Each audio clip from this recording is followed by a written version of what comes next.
sent to burn. Nowadays they've been calling, telling me soon gonna be my turn. Head down, walk with reason, know that when the daylight dies, I'm gonna have to face my demons. Life of sin and a life of lies. The devil's gonna come when the sun goes down. The devil's gonna come when the sun goes down. The devil's gonna come when the sun goes down. The devil's gonna come when the sun goes down.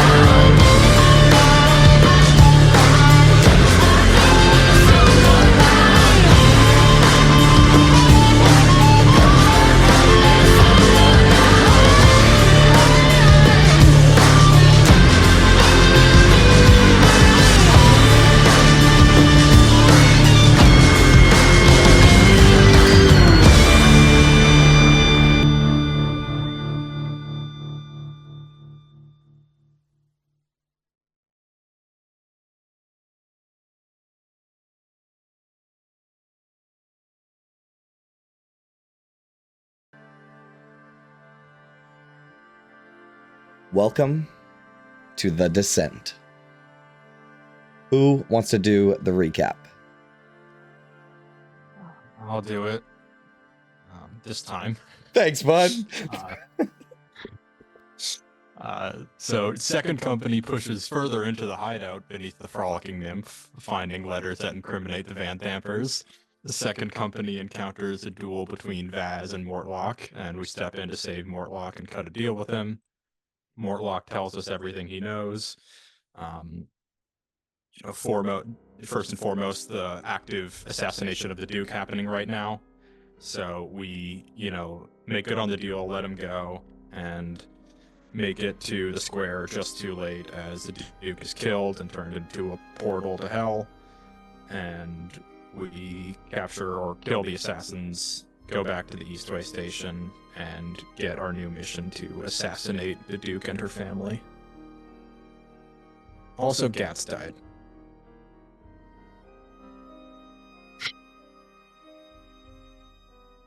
You're not audible. Can't hear you. Thank you for that beautiful recap, and take an inspiration for that succinct recap. Probably should have put Gas dying in. Kind of a big deal. Okay. What a dick. So, we begin the episode. The Descent on screen. Right? And then it fades to black. And we see just the cobblestone of the streets, and the fog sort of clings to the cobblestone, and there's a puddle, and then like a little drop of rain hits the puddle. As we pan upwards, there is, as the morning progressed in Baldur's Gate, clouds have gathered slowly, and after an hour, the skies have opened, and there is a drizzle that has misted over the foggy streets. We pan up from this drizzle to see a man standing on top of a crate, and he is shouting, his voice booming out, piercing the raindrops. Hear ye, tragic news strikes Baldur's Gate this morning.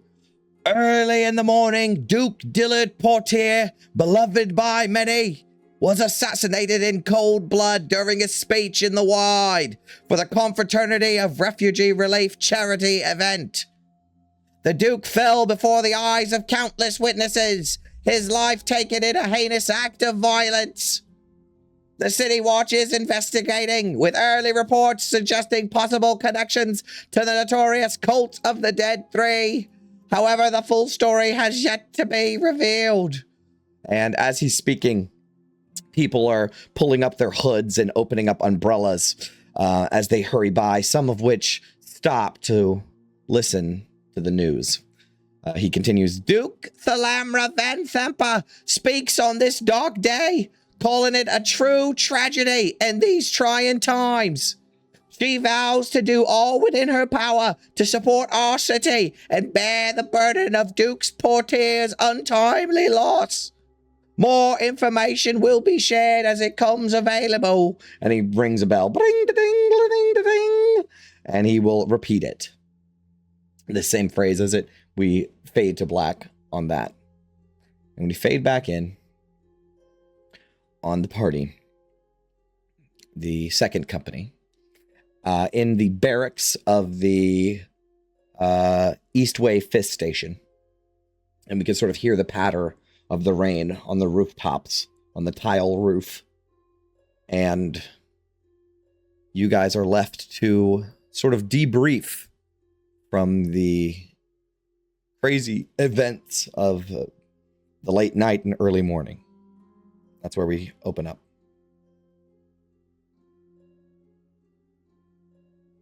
Did you get any sleep at all last night, Ben? No, but it's all right. I think I do feel a little better today. I wasn't just thinking about cats. I mean, of course he was on my mind, but I was also thinking about well, I don't know. I have a new purpose. As I said the other day, Lear Portier has given us, well, a new. He's given me at least a new purpose. I'm ready to get revenge for my father and for Gast, and I'll be sure I do it. Make sure to bring justice for him. That's The mission seems clear, but Tannis, are you okay with this direction to just kill them all, full stop?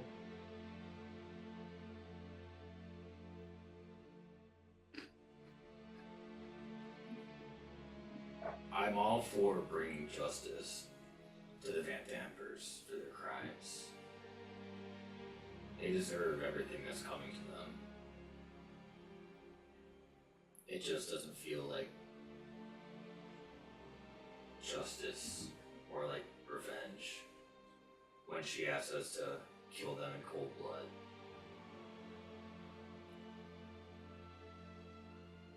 Resorting to the tactics of our enemies doesn't make us better than them. Brings us down to their level. I wouldn't exactly call it cold blood from last night.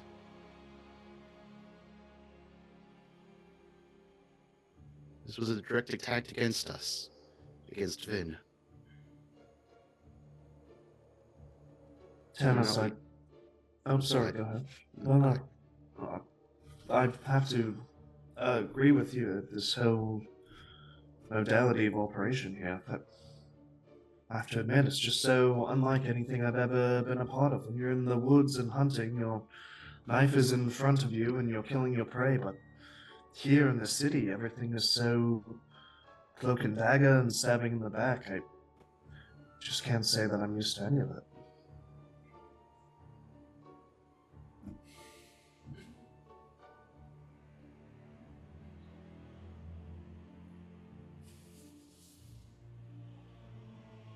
We have our orders, and I'm not going to go against what Blaze Boards here told us to do.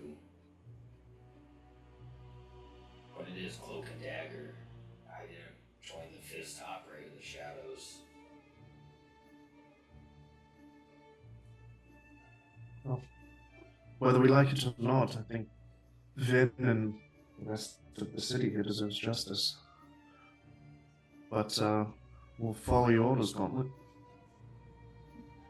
How long until after we complete this mission will our names be cleared? Seems like Blaze Portier said that she would have to be Marshal to fulfill that contract. Immunity.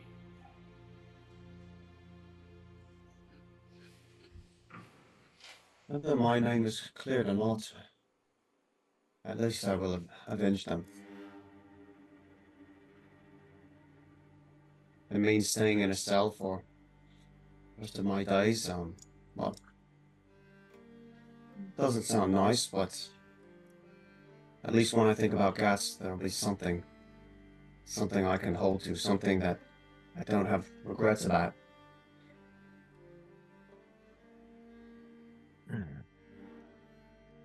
At this point, it seems like the alternative is to let them keep doing what they're doing, which we can't allow.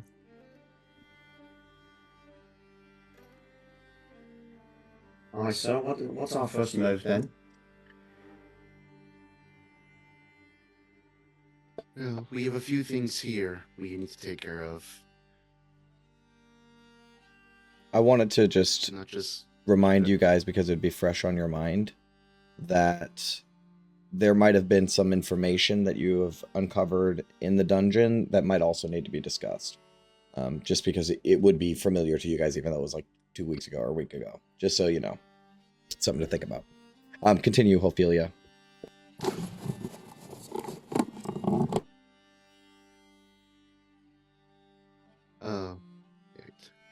We need to make a plan to get into the upper city, more than anything.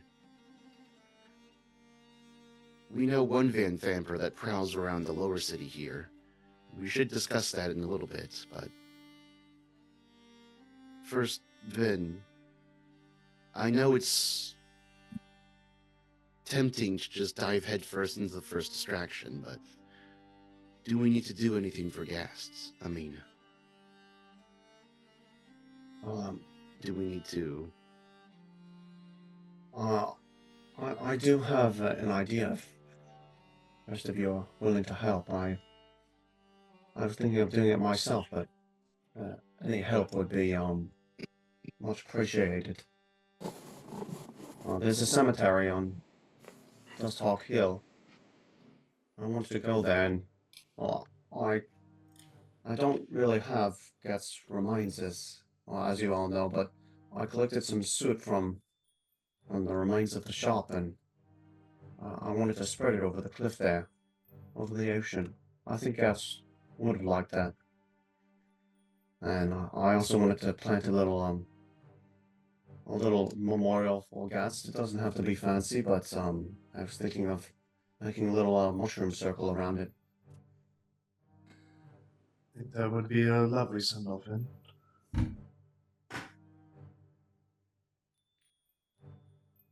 If you agree, Gauntlet, I think it's worth remembering Ghast. But let's also remember to try and stay together. Right now we know we're being targeted. So let's try not to go alone anywhere. True. I'm also becoming more and more hesitant to make plans out loud after we've learned of Thirstwell's proclivities. Yeah, that little shit.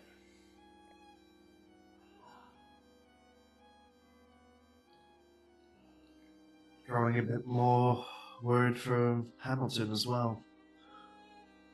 You know, all the Hellriders are still kind of locked up in limbo, but if we are being targeted, it seems like it would be easy pickings for them. From what we found underneath the Frolicking Nymph, we may have put a speed bump in their operations. It sounded like they were draining them of blood for some sort of ritual. Now that we've disturbed it, perhaps the killings will subside for a moment. At least I hope so. It seemed like Thirstwell was more eager to draw blood than anything after tearing down half their operation. I understand it correctly too. The Van Vampers are devil worshippers under Zariel. Do we know when Thalamara's rise to power? She came out of nowhere, if I remember the story correctly. You could say that. She basically went from like, this was about 8 years ago when she became Duke, right? So she was like a nobody, and then she became like an important person for one group, like a manager, right? And then she became a manager of managers, and then she got like a menial government job, like a comptroller or something for the sewers and drainways, and that made her a politician now. You know what I mean? And then now she is able to like get into the running to become. So a lot of people stood behind her because she really did like she is not a manor born, right? She's not a patriarch. She did not come from nobility, but now she lives in the upper city. You know what I mean? So that was like her sort of slogan was like, "You can make it too." You know what I mean? Yeah, sign your soul away to the devil, and you too can become a duke. Did she court a devil to become duke, or did a devil court a duke? Well, either way, she's hanging out with wolves. Must be one of a kind. I feel the timeline, from what we understand, is that she worked as the master of sewers and underways prior. I feel like she was already in the cult of Zariel because she was working with Vox Maledictus at that time. Yeah, Mortlock did say that they'd been cultists for a long time. Do people know who Zariel is, like, off the top of their head? It's like, yes, but not like what her whole deal is. You know what I mean? It's like, I can't think of a good example. There's just a lot of different devils, and the main one is like Asmodeus. So when you talk about like Asmodeus, you're like, that's the devil, right? So people know more about him than they would about the other archdevils. I imagine it's like someone mentioning like a minor pop star or something that you've heard the name, but you don't really know. I'm trying to like equate it to like the story of what's Zeus's daughter? What is her name? The huntress one. Ares, is that her name? No. Artemis. Sure. That's what I'm saying. That my point. I proved my own point. You know what I mean? Like we know the name, we kind of know what their deal is, but you don't know any details.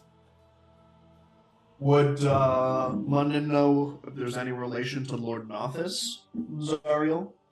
Are those two connected in any way? Not from the tales and stories that you have heard. Okay.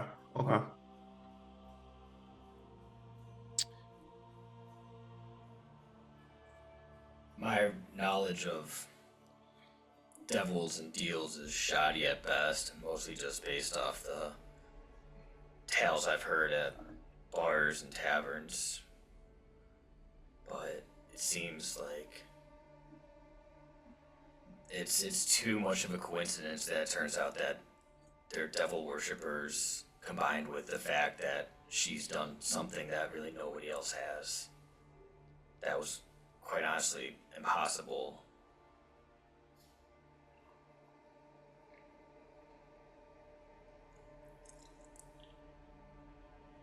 Yeah, it's just reasonable enough to be legitimate or from a fiend.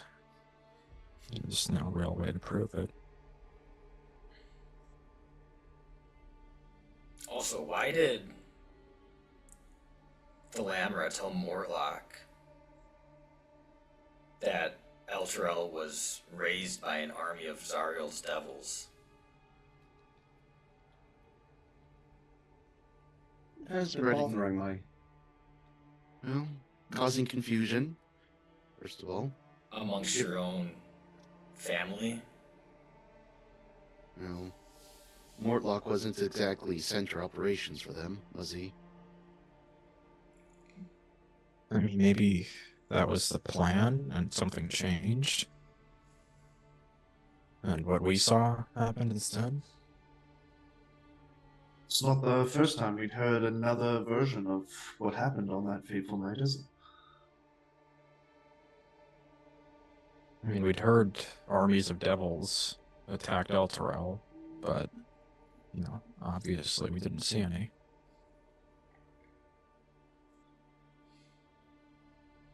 Perhaps that was the intention, and maybe that's just the weapon of the army, who knows? Oh, what was his wording? He said Zariel's army, right? That Forces of Zariel. Forces of Zariel. That doesn't necessarily mean devils. if there are Zariel worshippers here, just as human as, well, any of you, I guess so. I guess the white masks are the forces of Zariel. There was another faction in play here too now. Knights of the Shield. Have you lot heard of them before? Have we heard of the Knights Definitely of the Shield? not. Definitely not. No, a cult dedicated to Zariel seems more reasonable than whatever the fuck the Knights of the Shield are. You have no idea.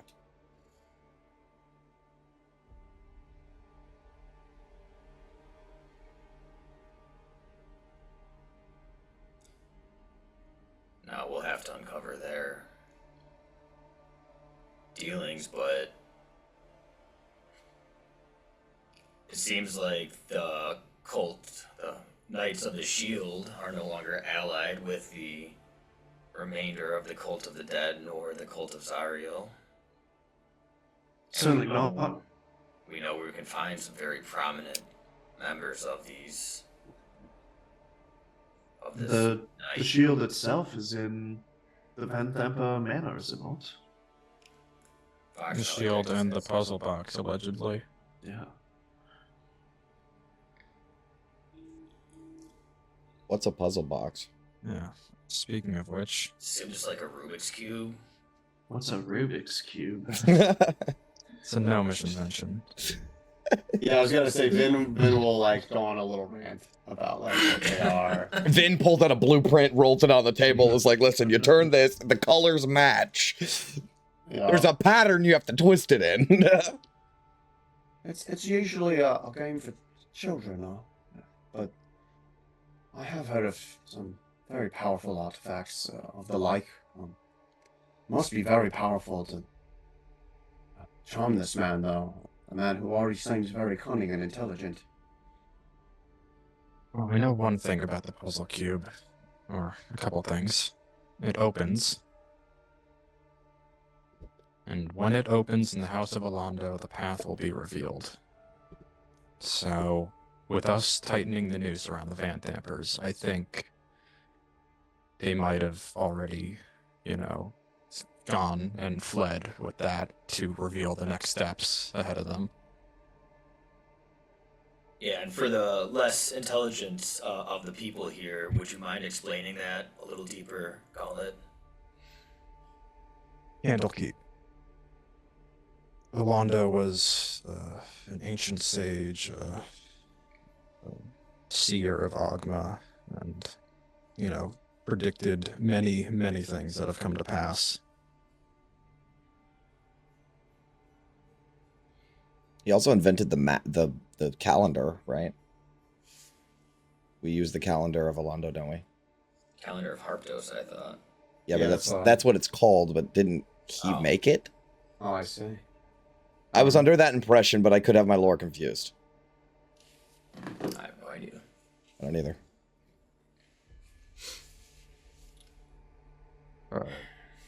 So do we think these missives that Vox Maledictus is handing out is based off of the things they learned from the puzzle cube?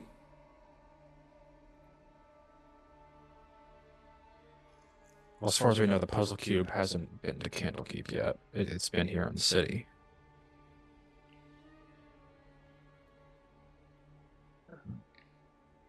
But I'm starting to predict that the Van Thampers might not even be there. They might have, started heading south already. Why with them?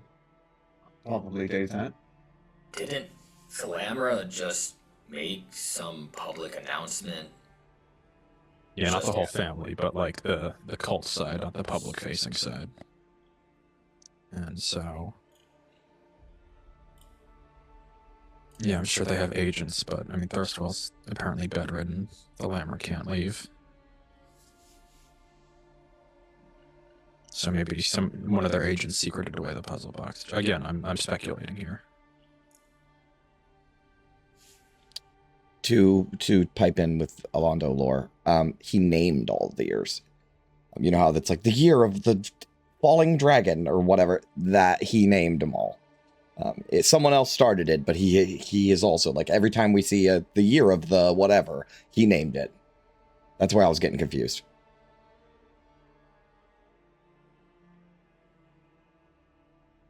Yeah, even Vox Maledictus claimed that Thalamra will stay in her manor, so it would have been someone else if they did take it.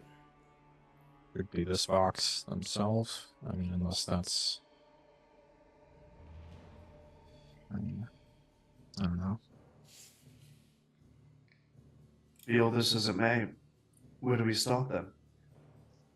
Do we have to go back to the gambling bar? I think first things first, we start at the cemetery. Actually, while you say that, August, you will see Gauntlet Greenbottle. He's a Gauntlet, right? Yeah, you'll see Gauntlet Greenbottle sort of step in and knock on the threshold of the door. And he'll say, excuse me, I don't mean to bother. Gauntlet Elderfire, a word, please. Okay. Just nod to the rest of the company and go outside. He will say, this morning we received 2 prisoners from a company out of Heapside. They said that you told them to bring them here. Thanks. It's been an eventful 24 hours. I can imagine. I do have to tell you, I revived them when they came in. The young man, he introduced himself as Klim Jasso. He was some sort of nobility of Elturel. He was the one with shirtless and wounds on his chest. He did not, while you were resting, he demanded that if he was not being held prisoner to leave, and I was under the impression they were not in custody. So he is gone. However, the woman is recovering in the briefing room. She's willing to talk if you have any questions for her. Thank you. I'll see to that. Of course. And he exits.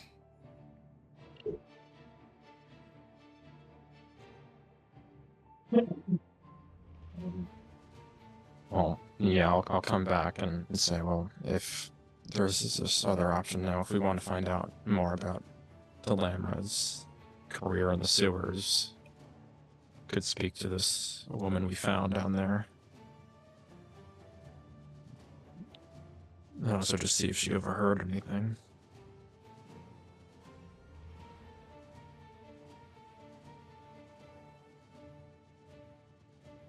You don't think that, well, if she offered to talk, then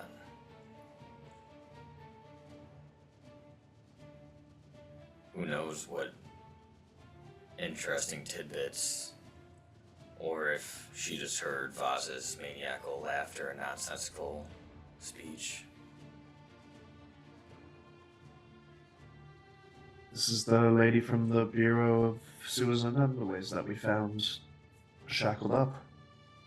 Mm-hmm. Did seem curious that a government worker would be down there now. Seems like maybe she was getting too close to the truth. Maybe she was asking questions about this blank spot on the map. Well, if she could know something that we don't already know, I'd say it's worth it.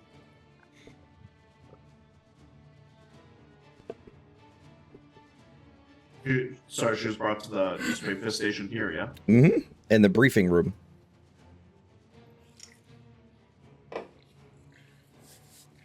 Also, another thing on the to-do list, just while you're here, is you guys said that you get a bunch of gear from Greaves last session, like when we were doing the level up and we paid for it or whatever you guys did. You do have to go get the stuff from Greaves, and that might require Ophelia bringing in London Rose. So Yes. Yes, I want this scene. So whenever you guys want to handle that, that is something that also needs to happen. What a Yeah, quick fireball. Well, on the note of like staying together, Vin actually needs something from Greaves anyway, so she'll go with them. Okay, so now what do we do? Did we go back and get the treasure No. that was in the... Morlock probably cleared that place out before he fled the city. If he was smart, he would have. But there's a chance he didn't. Probably as much of a rush as we were. No.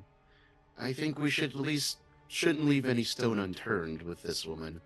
But we need to start making an actual plan rather than just speculating. I'm not sure what she could give us that'll help us actually getting up to Van Damper Villa, but we may as well ask what she knows.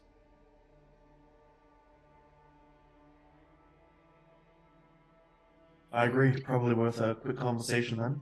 To the briefing room then, Gauntlet.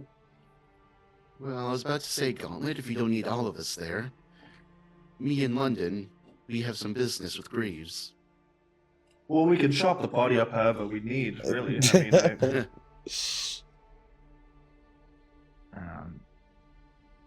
Yeah, if you don't have any questions you want to ask her, then by all means, if you have your own responsibilities to attend to them.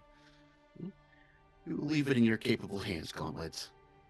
London, come on. London's gonna look to August, like, Help me. do I have to go? The longer you wait, the worse it'll be.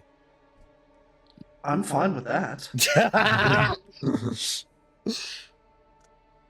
He'll hang his head and begrudgingly follow behind. Yeah, really what it Sophia. is Ophelia's like this giant dragon woman, and London's kind of like this little kid, and he stiffens up his whole body, and Ophelia has to push him across the floor with his heels digging in as she moves him down. Okay. Vin, did you want to go with Ophelia and London?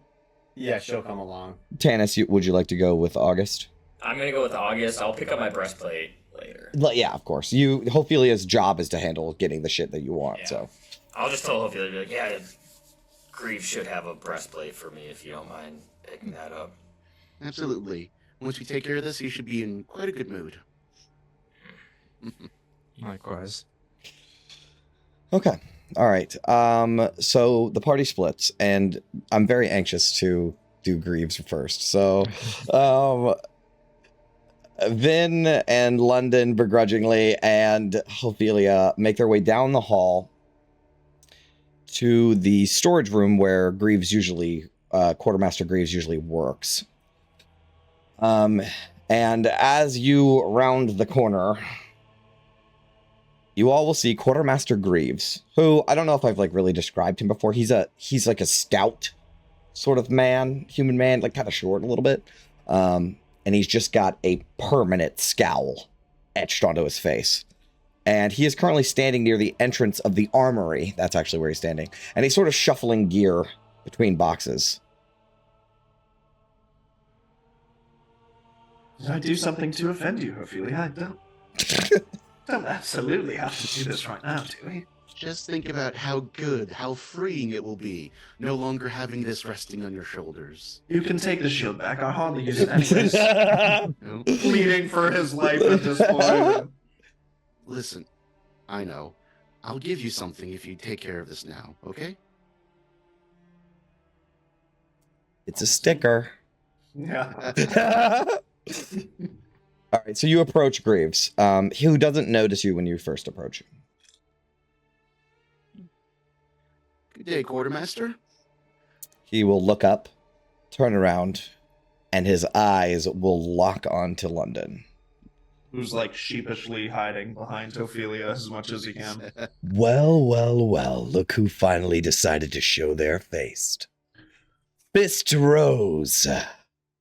I've been looking forward to this. Quartermaster Greaves, I've been meaning to find you. Been looking heads and tails, up the ones and twos and everywhere. Couldn't seem to find you.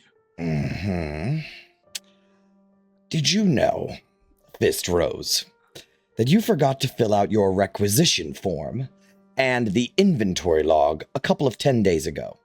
Or maybe, perhaps, you think we live in a magical fantasy land where paperwork just fills itself out. The requisition form, did you say? I could have sworn I turned that in a day and a half ago. A whole cache of arrows. Poof, disappears. Do you think I wouldn't notice? I suppose that's fair. I know this is probably not the best time to ask, but I'm actually going to need a few more. Shivering with rage. This station runs on God's damned order and discipline, not on your whims, your fancy, Fist Rose. But apparently, that is a lesson you need drilled, and he'll poke you on your head into your naive little skull. Well, believe me, I've got just the thing. Did you know I could dock your pay for this? Bertram, do be gentle on the poor boy. He doesn't know any better, you see. He points a finger at you, and then he looks back at London, and he says, you know, I have the authority. I could have you running laps around the training yard until your legs get out. But that wouldn't quite get my point across. So here's what's going to happen. Noon today, during lunch in the mess hall, you are going to stand in front of the entire station, and you're going to apologize. That's not fair. I've done so much to help them. He pokes you in your chest, and he says, loud and clear, so that everyone knows what happens when someone forgets the damn requisition forms and the damn inventory logs. That's at noon today, you said. Noon today. And what time is it now, sorry? Like 9:30, 9:45. Okay. You rested for like 2 hours. The gears are turning in London's head of like all the stuff they have to do, getting out of here. He snaps his finger in front of your face to draw you back in. Do I make myself clear, Fist?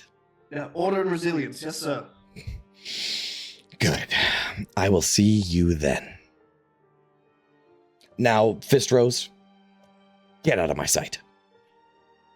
And he's gonna be like, and about those extra arrows, and then we'll like read the room. Right away. And, yeah. Okay. Away. Perfect. Now he will turn to Ophelia, and we can gather all the things that we discussed. And I would imagine that actually, like, you guys had already decided you were going to get some of this shit, so you probably would have already filled out requisition forms like a couple days ago. Oh yeah. So no problem with that. However, did Vin said something about something? Yeah, she just wants a shield. Okay, yeah, then same thing. Yeah. Well, he'll be like, actually, because this is like a new request, so I think Greaves will say, Fist Ophelia, you will be filling out the requisition forms, I presume. That is correct. To ensure that there are no other miscommunications in the future. Very good. He's just got like a really big smile on his face, like, thank God someone gets it. Okay, cool. So we can handle all that business. Is there anything else that you wanted to talk to Greaves about? Like Ophelia or Vin? I guess, like, maybe while she's, you get the shot of her like this really tiny pencil filling out all these little Right. forms. Yes. By the way, Greaves, I meant to ask. We've been finding some rather peculiar folks in the city. Have you gotten any strange requests here? Any sort of potions or elixirs or ingredients? He will put up a finger, like, give me a second, and he sort of pops open his inventory log requisition book for that fucking exact reason. And he digs through, and the only people that's really asked for anything really is you guys. Anything significant other than like restocking, trading out old armor, stuff like that. Normal stuff. Of course. Yeah, and it's probably nothing, but if anything does pique your interest, perhaps we can talk about it. I'll keep that in mind. There's just been some rumors of miscreants within the ranks abusing their status of authority and their access to Flaming Fist official items. They'd have to get through me first. Very good. You are our first line of defense, Richard Reeves. And he's the shit at it. They picked the right man for the job on this one. Okay. Is there anything else? There's a requisition form for 36 bouquets from Fist Jacks. Vin's just sitting there. She's just like, Ophelia, you have quite nice handwriting, I have to say. That will make it be all scribbles.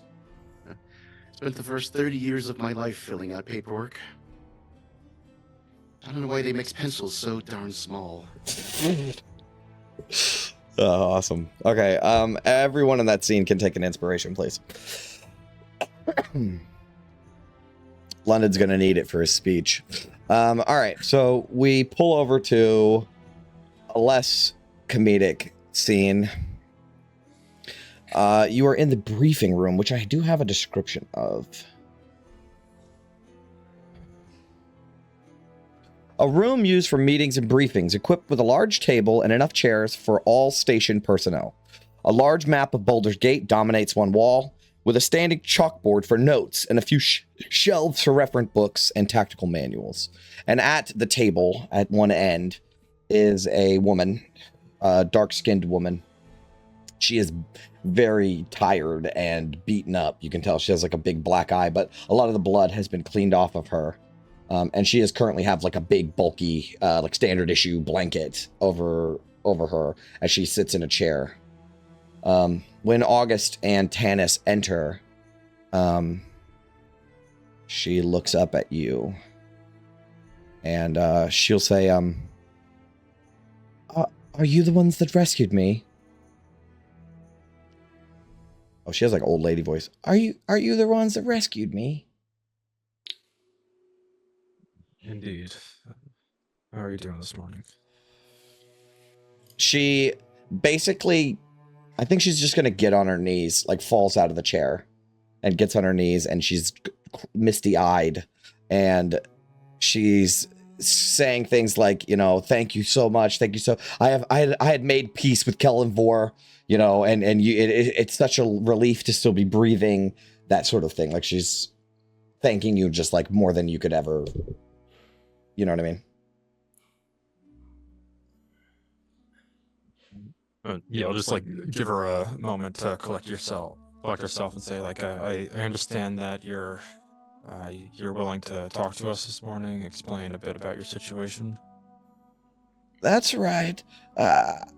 I'll tell you what I know, but I wish to remain anonymous.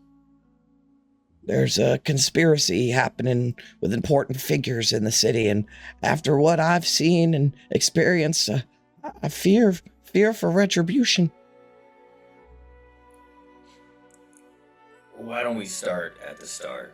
Your anonymity will be protected, we guarantee you that. But why were you targeted? Well, I am a sewer maintenance supervisor for the Bureau of Drains and Underways. I was tasked with working on expanding the sewers in Heapside.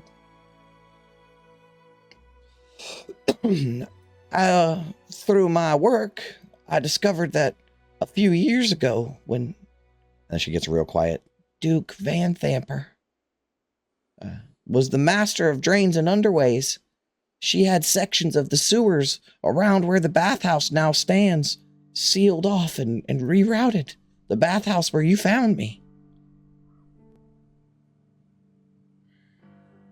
The thing is, the bathhouse was built only a year after that. I thought it was a little suspicious, so I sent some sewer workers, 3 of them, to the bathhouse to see if they could locate the area to expand the sewers again. They never came back. And the Flaming Fist, I talked to them about it, but they could do nothing to find them. They were all busy doing refugee things. All the crisis going on in the city. Speaking of like her local Flaming Fist, right? Like her Heapside Flaming Fist. I grew more suspicious after that. And I'm not a woman to stand idly by, so I decided I might go check it out. And no, actually, she grew even more suspicious after that, and she investigated further into Duke Van Thamper.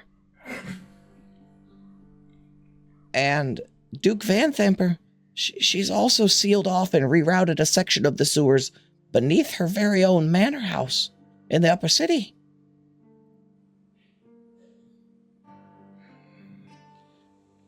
I was very suspicious of the Duke, and I let my curiosity get to the best of me.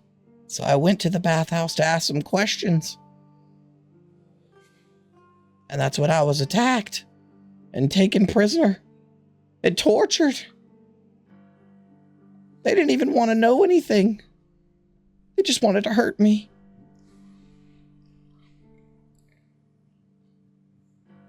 Those folk down there, I don't think had an ounce of empathy between the lot.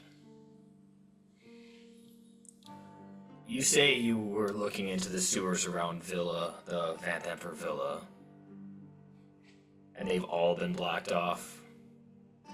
In a very similar fashion as the ones underneath the bathhouse.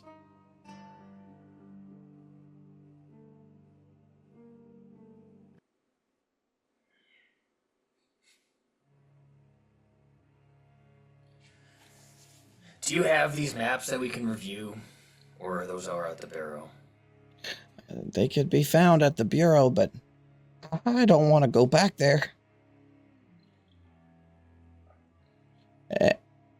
And I think she'll also mention that Upper City sewer stuff needs to be handled at the Upper City office. And unless you guys can just get to the Upper City. If we needed to go investigate, continue your investigation, is there a way to get to the Upper City through the sewers that you know of? That she will explain that would be a very difficult task. The sewers are a labyrinthine maze of ups and downs and crypts, and I mean, this is like a Dungeons and Dragons city. You know what I'm saying? So like, it's not well organized like New York is. Or sure, but it's also like people have been having adventures in the sewers for 50 years in real life. You know what I mean? So there's a lot of fucked up shit down there. Monsters and all kinds of stuff. There's actually like the Bureau of Sewers has like a specialized team of adventurers that guard sewer workers and stuff. Is there anything Yokes alone? Is there anything else you found in your investigation into the Van Thampers other than she blocked off 2 large sections of the city's sewers? Not the Van Thampers, no. But she did hear... No, not of the Van Thampers. That is as far as she got with her investigation there. However, while she was being imprisoned, she did hear a couple of things. The one thing is that they had a prisoner in the... No, what it is they had someone break into the dungeon before you guys. And they were looking for some kind of treasure. And they were taken prisoner as well.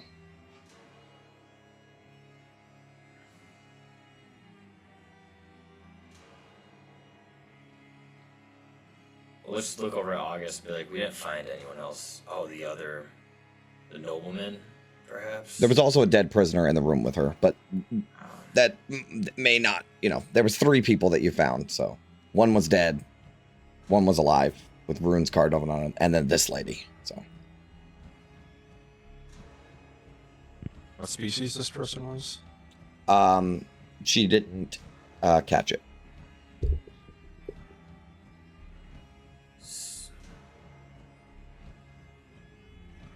Also, she had like a bag over her head for most of the events, so. So yeah, I mean, could be the dead tiefling. More likely it's the guy that walked away half an hour ago. Well, that guy, wait, didn't Greenbottle say that man had ties to Elturel? Seems like he might have been a victim for the sacrifices.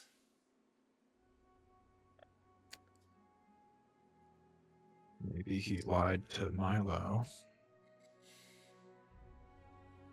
Because he's in the cult and knows that Elturians are targets. Did Gauntlet Greenbottle tell you this man's name? Yes, Clem Jesso.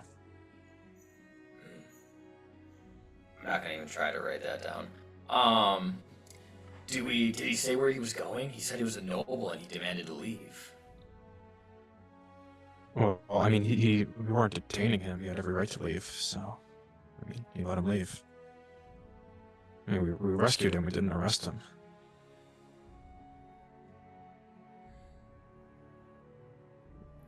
But Do we have access to a cleric who could perhaps speak with dead?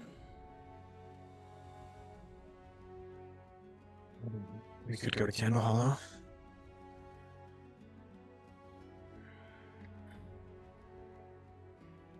Maybe we should retrieve that other body from the chamber. Have a small conversation.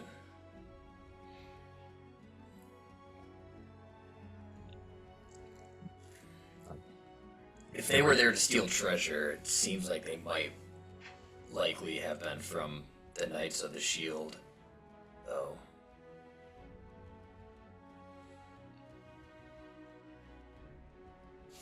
Well, we should bring this to the rest of the group then.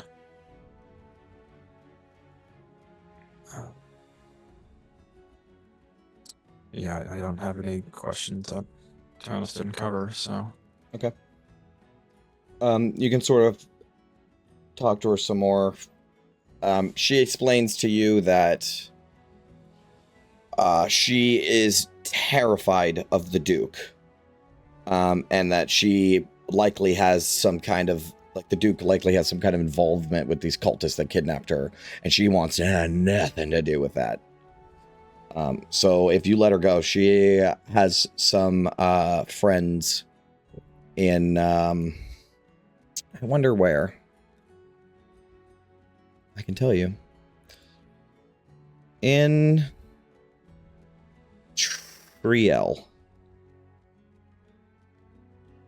That she might take a caravan heading out of the city and go as far away as she possibly can.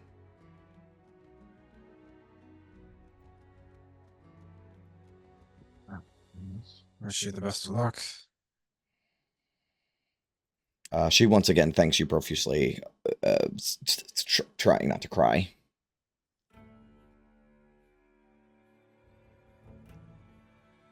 Do you have anyone left in the city that you care about here? Her mother lives with her mother, who is very, very old. Alright. I would not say goodbye. She seems very upset about that, but will likely take your advice.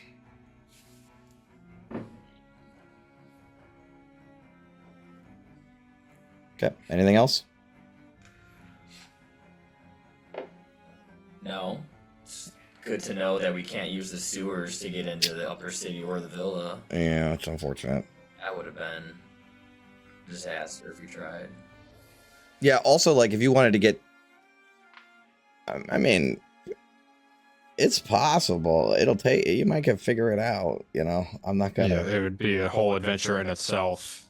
I didn't have that prepared, so I will work on that though, if I need to. But also, you did discover that like the sewers around Vampire Manor are sealed off, so you would have to like pop up in the upper city and then go to Vampire Manor, Yeah. right? Also, that probably means they have their own secret lair made of sewers under there.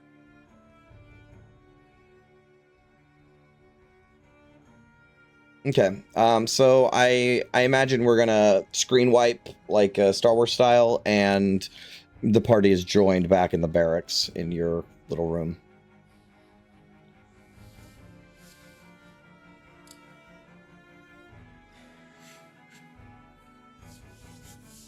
Well, she is fortunately alive and will hopefully stay that way if she leaves the city now.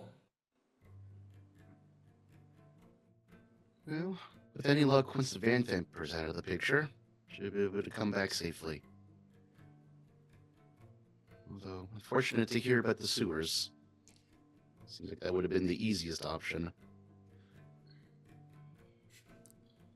What's the name of that ship that we were on that met the first man Vampire? And you The Low Lantern Low Tavern Lantern. and Gambling Hall. Yeah. Okay. Is that where we will start then? The Low Lantern. Yeah, at least know that one of the Van Vampires goes there. You could always try our first idea and use him to get through the front gate. Or we start discussing concrete plans. Ophelia, can you try and sniff out any devils following us? Of course. Give me just a moment, and she will begin divine sense. You do not sense anything. Literally, a part of me, it was knee-jerk reaction, was like, you get a ping, it's sonar. I swear to God, a part of me was just like, boom, and I was like, no, wait, You no, should have. there isn't. I almost did, but I was like, no, wrong campaign. He rises from one of the beds. Here, there. I'm not chopping off any hands this campaign, guys. You say that now. Yeah. You seem to be alone from any fiendish visitors.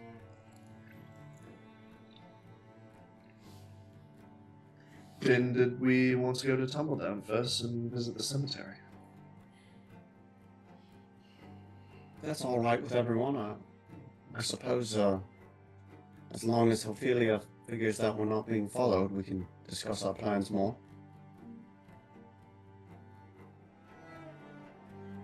In like an hour, you have to do your thing, London, so. Oh, it's like in an hour. however long this takes, guys. He's procrastinating. Well, you better not miss your appointment, bro. I'll write you out of a session. You're gonna be gone anyways. Sorry, London can't adventure today. He's running laps around the training yard. In the stockade. My God, I'm writing on the chalkboard, I will not miss my speech. I will not miss my speech.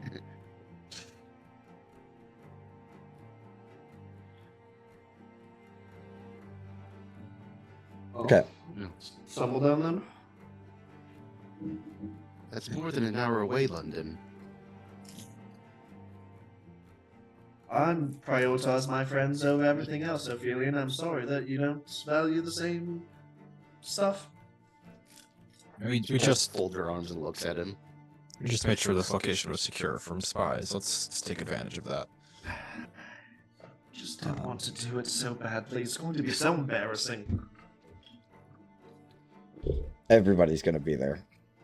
I don't even understand why we need all this paperwork anyway. We're doing the good stuff. We're out there arresting people, and this city will never make sense to me.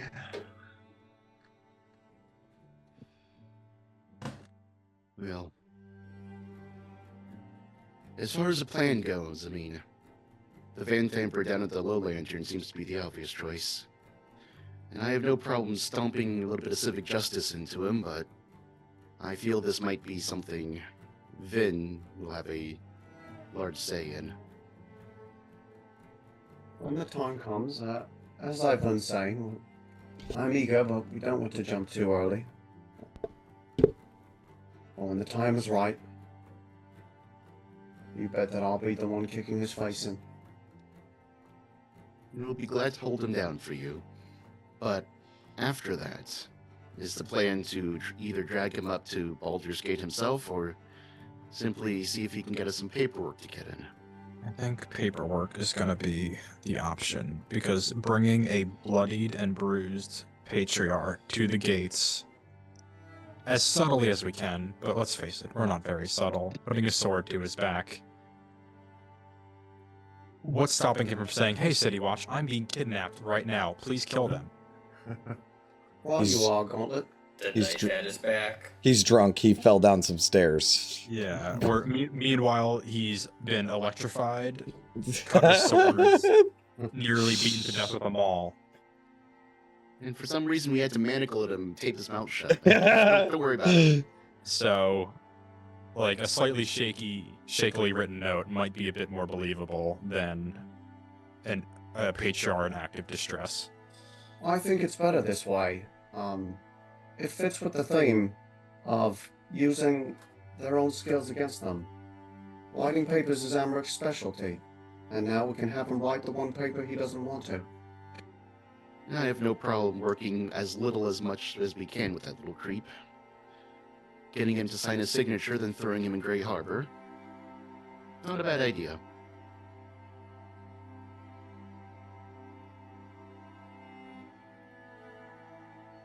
And just to be clear, our plan was to kill him, not arrest him. Or orders, sorry, were to kill, not arrest, right? Arresting him would just be a temporary measure. You guys would know that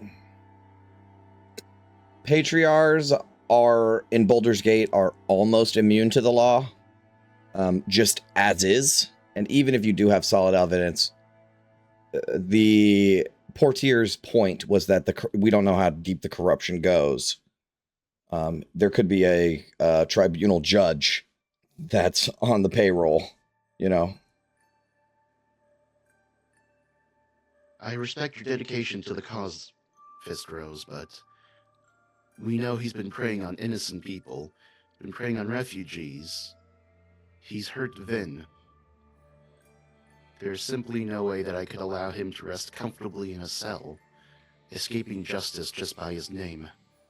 I have no moral qualms. I just wanted to confirm our plan of action and what we do once we kick in that door. I have to change our catchphrase a little bit, but It's your you're about to be catchphrase. murdered by the name of the flaming fist. No, don't say that. That's another thing. We should probably take our badges off. Oh yeah. Yes, here, I have your new armor pieces. You should be able to wear something underneath the emblem for now. I mean, let's just take the emblem off, because if we get captured, it's Well- a wrap for Portu. Basically, yeah. You can. Some of it is like you don't have to wear your tabard that covers your armor, right? But some stuff is like engraved, is what I think Ophelia was saying. Yeah, I think hers is painted on like the center of her chest or Right. something. It's It can be covered. I will totally allow that.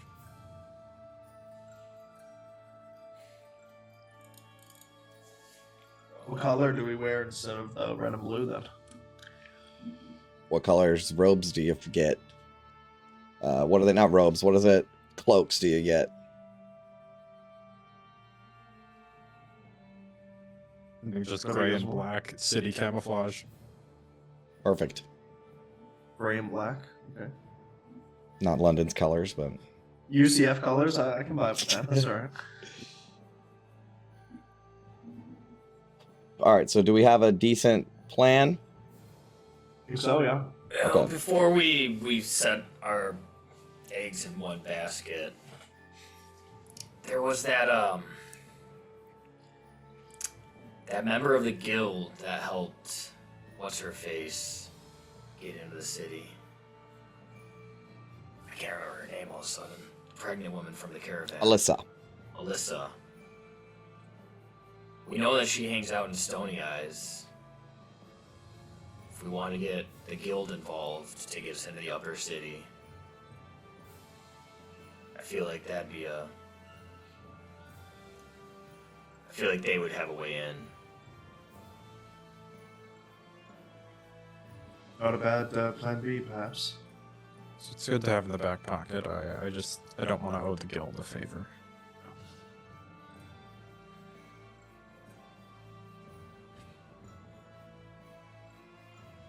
But if that's what it takes, that's what it takes. Just try to get this paperwork from Van Thamper first, and if that doesn't work, go with the guild. They both just seem like really bad options to me. Well, at least with the Van Thamper, a little bit of justice can be done. You won't ask for something in return, or you won't be in a position to.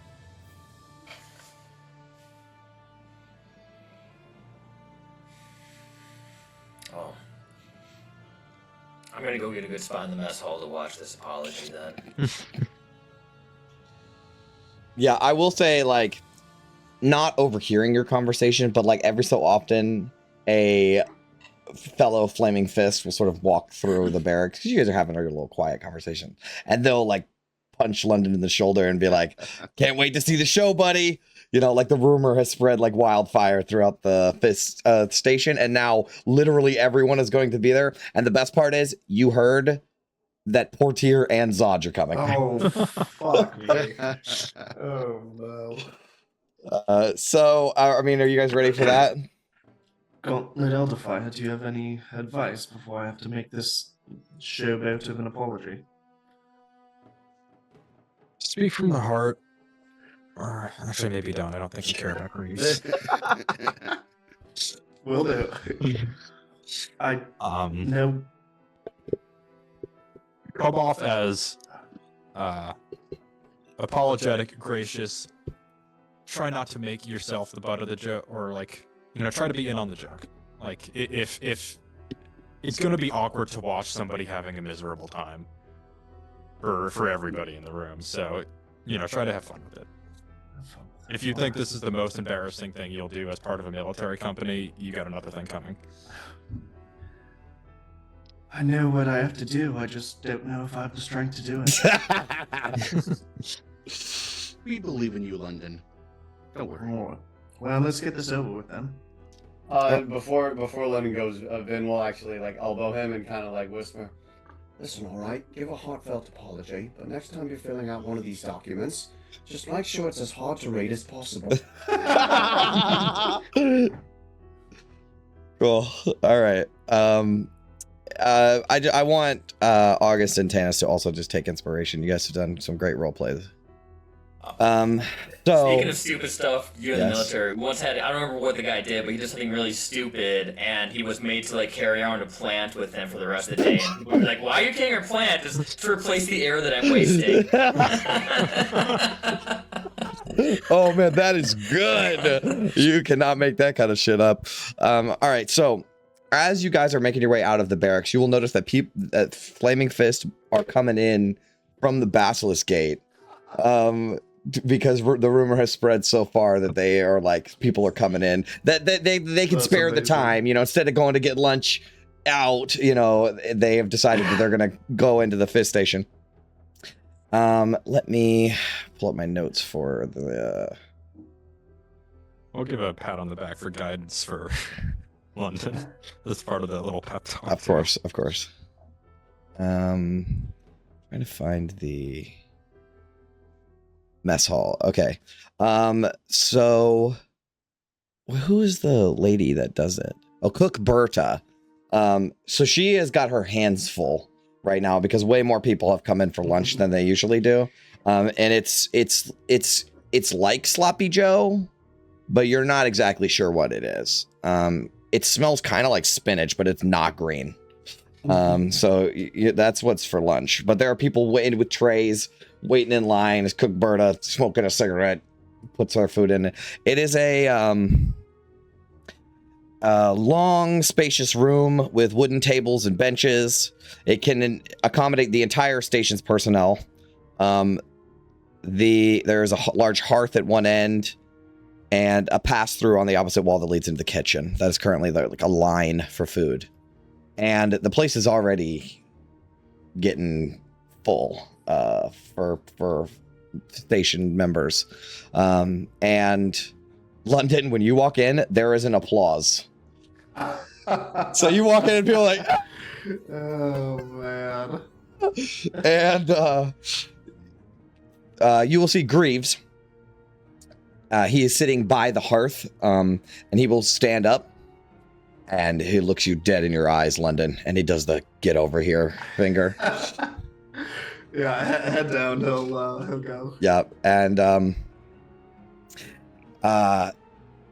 Greaves will sort of put his hands up as the applause fades, and he will say, fists! Oh, I forgot to mention, right after you guys is Zodge and Portier, who stand by the door and watch.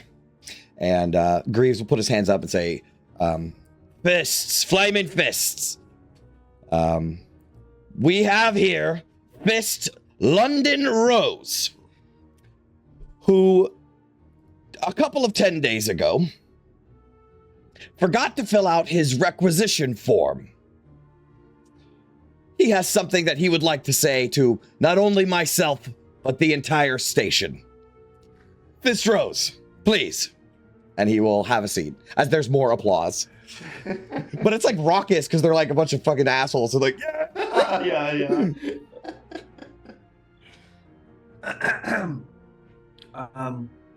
Thank you. London Rose, needed to come here to admit the most horrible of transgressions. Speak up, boy! The most horrible of transgressions that one wearing our beautiful colors could ever commit. Well, in the midst of chasing down criminals and killing bad guys, I was the one to kill the assassin. While making all of the arrests, I did not fill out a requisition form. And for that, I must beg for all of your forgiveness here. There's a couple of boos when you say you didn't fill out your requisition form. They're like, whoa! And Greaves will say I'm sorry to you, like, quietly. Of course, need to make one more statement on here to you, Master Greaves, of who I could only apologize but 1,000 times.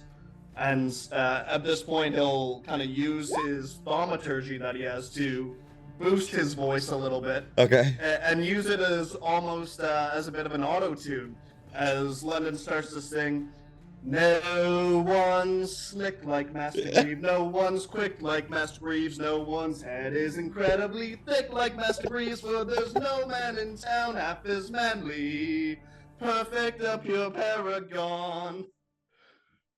Do that. Holy fuck. All This right. is gonna turn out well. Head in the hands, just oh. Okay. So, canon.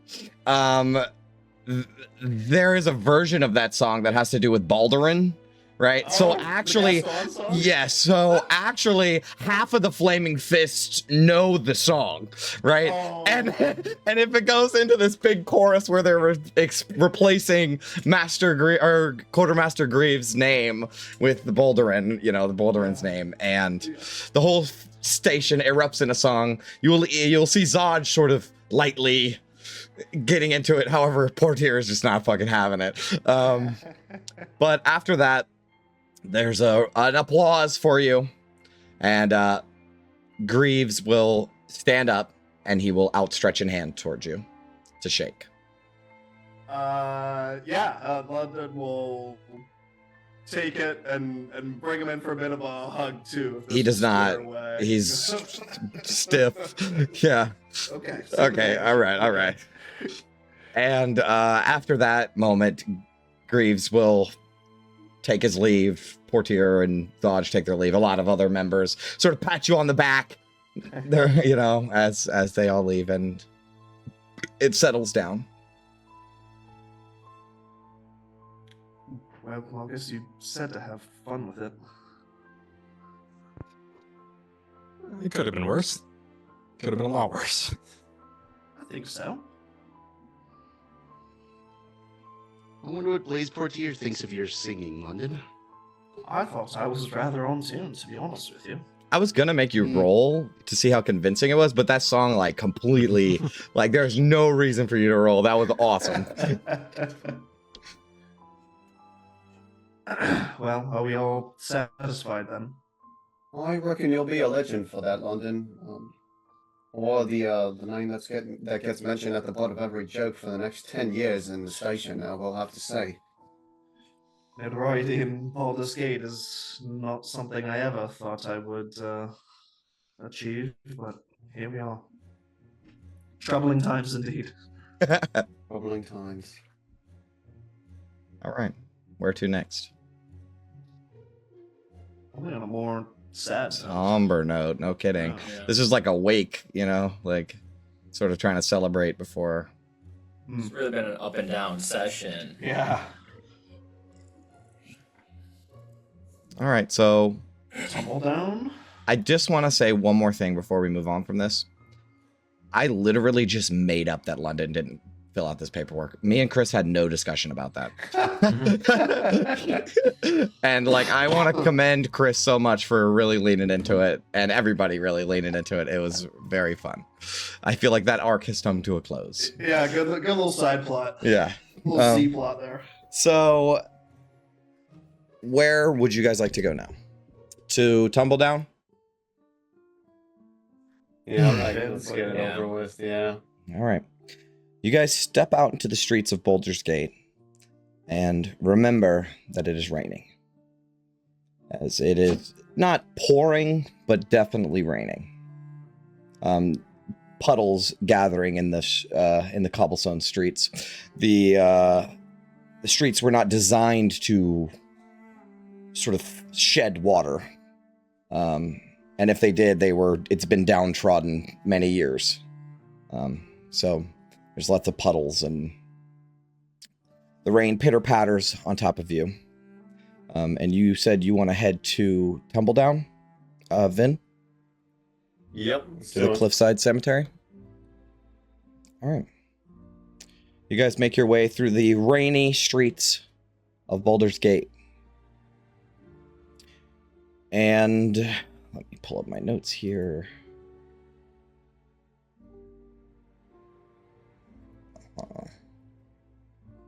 You make your way to the Cliff Gate. And I have a handout for that. I might have already shown it to you. Oh, you did. I did? Yeah, there's a handout for it. I'll send it again. I got it. Yeah. There is a big, massive, like, common area, like just an empty air space before the gate itself, which is fairly large. There is a couple of flaming fists manning the gate. You guys are in your quote-unquote disguises right now, or not yet? I mean, disguises feels like a strong word. We're just kind of dressed down. Quote-unquote. Yeah. Okay. Yeah. Okay. So August will have to discuss with the Flaming Fist, like, hey, we're here on business to tumble down or whatever. And you'll get let through. Now, as you make your way through Tumbledown, it is a walk upwards. It's a pretty steep out of Cliffgate, pretty steep walk to Tumbledown, which is a sort of flat area on a cliffy sort of flat area on the edge of Duskhawk Hill. And as you make your way through Tumbledown, the streets are narrow and flanked by old crumbling buildings and simple gravestones that peek through the overgrown weeds. This is like a cemetery town almost. But the main cemetery is up at the top of the cliff. The homes are modest, many in disrepair, their shutters creaking in the light wind. The distant murmur of the city fades, replaced by the quiet rustle of rain against stone and the low roar of the sea beyond the cliffs. A few locals move slowly through the rain, their faces downcast beneath cloaks and hoods, avoiding eye contact. Old men sit under makeshift awnings, watching silently as you pass. And you will make your way up to Cliffside Cemetery. The Cliffside Cemetery looms on the edge of the city, perched atop jagged... Oh, I have a fucking handout for this too. Here it is.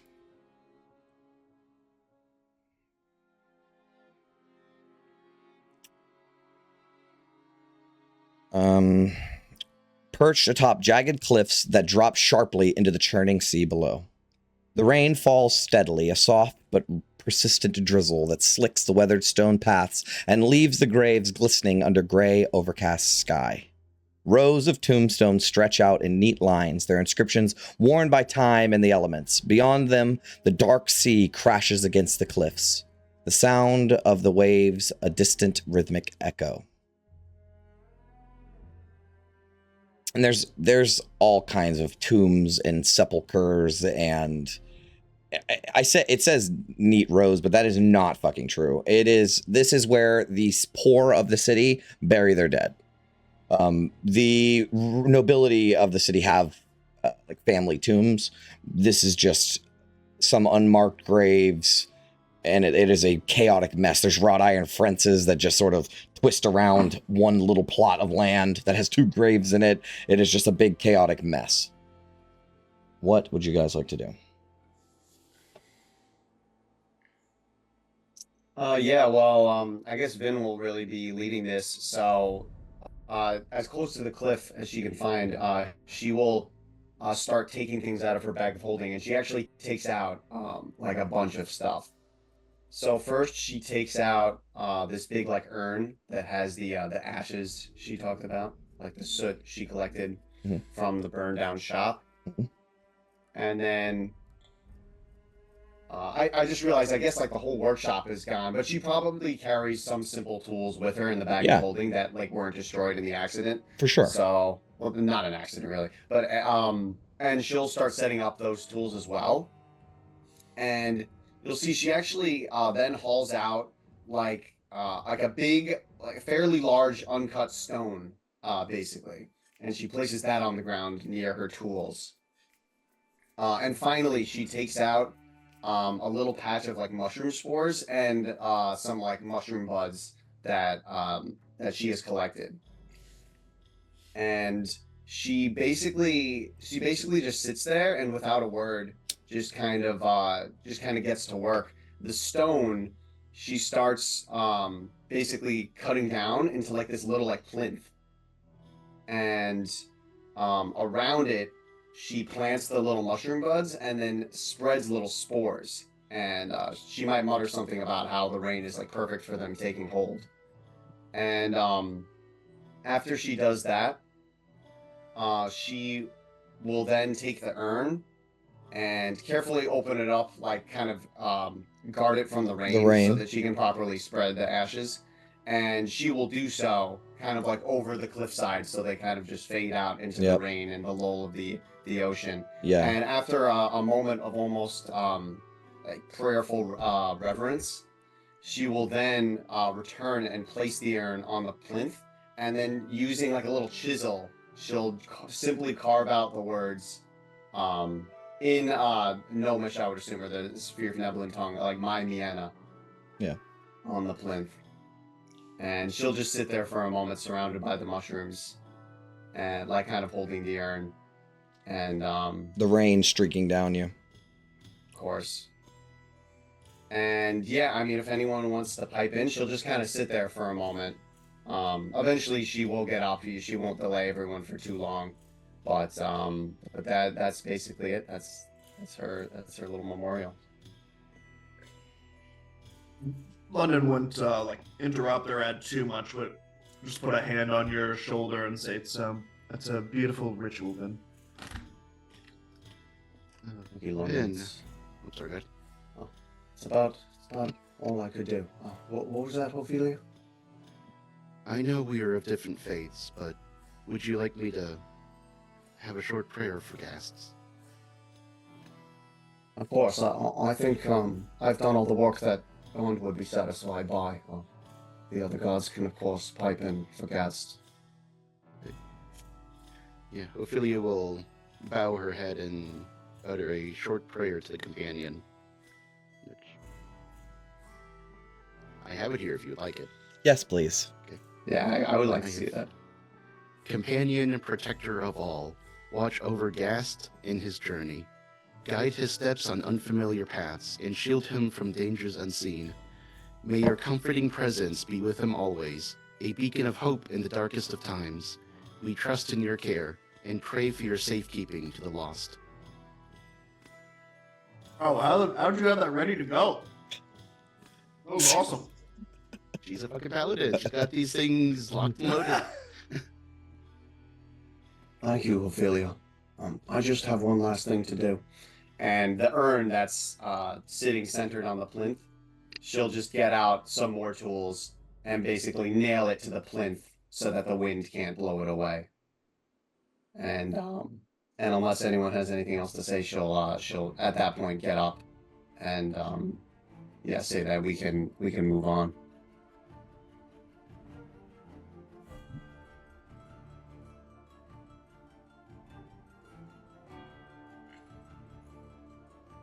Okay, is there anything else? Thank you all for coming. It means a lot, and well, I think I've said this before, but I suppose you're all the family I have left. If you're here, then we wouldn't miss it for the world. Of course, Finn. Anything we can do to help, we'll always be here for you.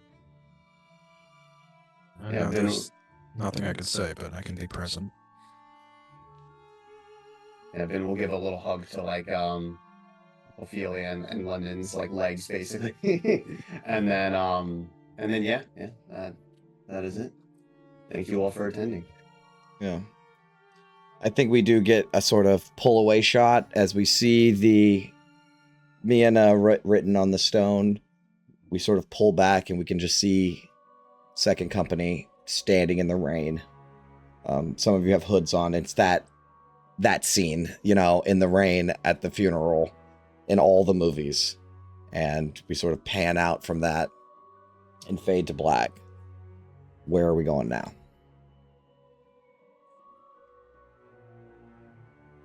Do we go back to the city then? Back to the lowlands? Huh? Well, or the Low Lantern. It's still the middle of the day.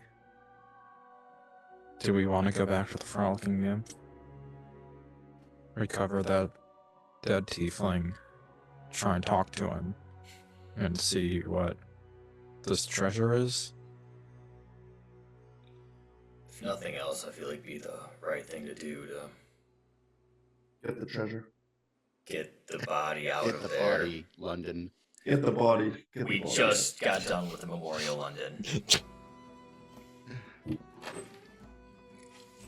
Besides, something tells me the seedier elements of the Low Lantern won't be out and about at this point in time.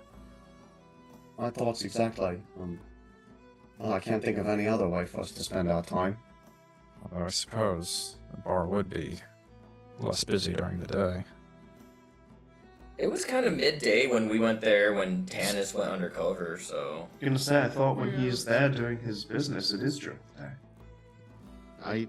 I was under the impression that we would go later when there weren't a bunch of people around, maybe.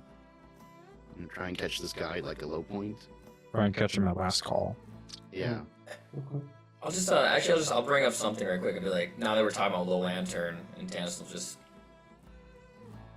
Not to make you relive this again, Vin, but this devil that was with Gats, you said it had a stinger on it?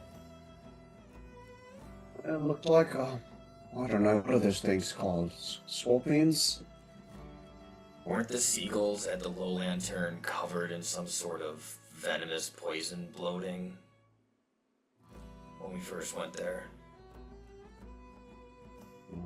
I think we had already gathered that these imps can transform into ravens, which we saw at the low lantern. Not sure. I was just thinking they went invisible.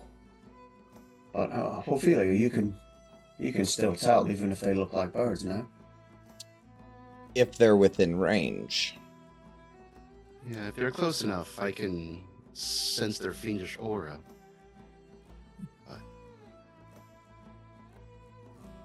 At our limits. Well, we know we're being watched to some extent. We have to be careful. Do we just shoot the birds when we see them? That could be fun. Suppose it wouldn't arouse any suspicion. London can do it from a back alley, and this bird just disappears. I don't love the idea of Thirstwell having eyes on us everywhere we go. As long as the bird's within 600 feet, I should be able to get a mark on it. You can hit a bird from 600 feet away. 600 feet. He can pin it to a tree without killing it.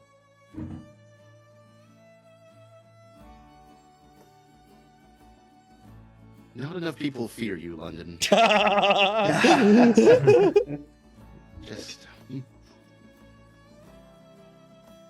All right, so I will say this conversation is occurring as you're passing through Tumbledown. And I know I described it before, but Tumbledown really feels like you guys would have heard rumors about Tumbledown for sure, because you live in the fucking city. They say that Tumbledown's haunted. It's like just a scary, spooky, rundown place. And as you're walking through the town, you just hear raw, raw, as there's like 2 ravens on a nearby building. Who knows if they're, ravens hang around in spooky places, so who knows. But where are you guys headed now? Yeah, back to the Frolicking Nymph then, right? Sure. Yeah, start there. Yep. All right. You guys make your way to the Frolicking Nymph. How many uses of Divine Sense does Ophelia have right now per? Is it long rest or short rest? She's got 2 left for. That is an excellent question. Long rest.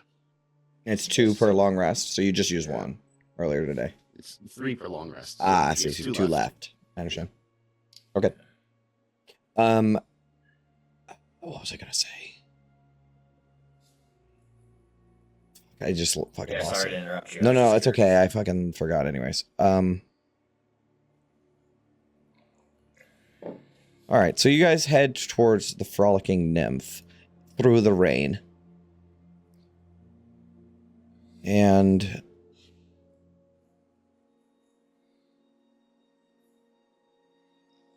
as you approach, you will see a human man. He's probably a beggar. And he goes up to the gate of the wall that surrounds the Frolicking Nymph. And he pulls on the gate, shrugs his shoulders, and turns around and leaves. As you guys approach the Frolicking Nymph. And I will pull you guys over to the map. Kind of a random question. As we're walking, like now that we've all hidden our gear, do we still look like flaming fists? Or should I say, do we objectively look like undercover cops type of thing? Or I mean, probably? I will say true CD people can tell when someone's an undercover cop. Yeah. I will say that. But I mean, you guys are cops, so Yeah. You feel like you're disguised. Yeah, the main issue is to not be seen by civilians fleeing, Van Damper Manor in red and blue. Right. I guess I have to pull new tokens over for you guys because these tokens are level 3. Should we take a quick break? Sure. Yeah, we can take a quick break. I just pulled London over and he has 11 hit points for some reason. And Tanis has 10. What is happening? That happens to me all the time for some reasons. What? If I pull down 2 tokens, though, sometimes it fixes. And then, even then, sometimes it doesn't. So it's the whole thing. It didn't even have an armor class. There we go. We're good. Yeah, break. Let's take a break. We will be back in a moment.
Okay.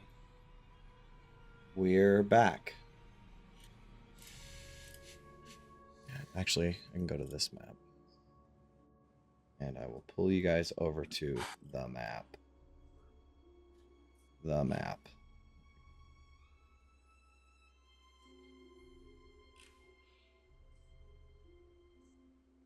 Okay. So, it appears as you approach that the gate is shut and locked. It is a 10-foot tall wall with a iron bar gate. A stone wall, iron bar gate. And it is currently shut and locked.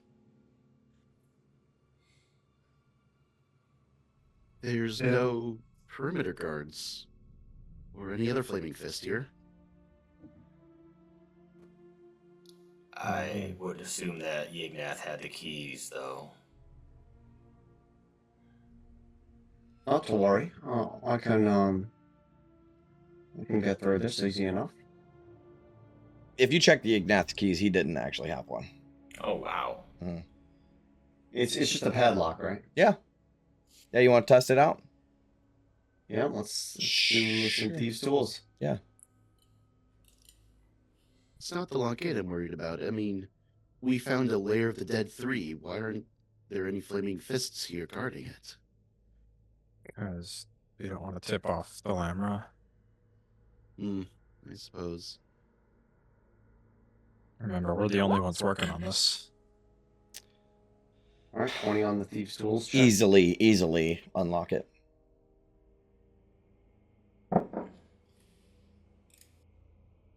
Well done, Ben. Well, after you all, I do think it's a bit odd. Huh? I mean, the cult has abandoned this area now, so I suppose it should be as we left it in theory, unless I wanted to clean up any evidence.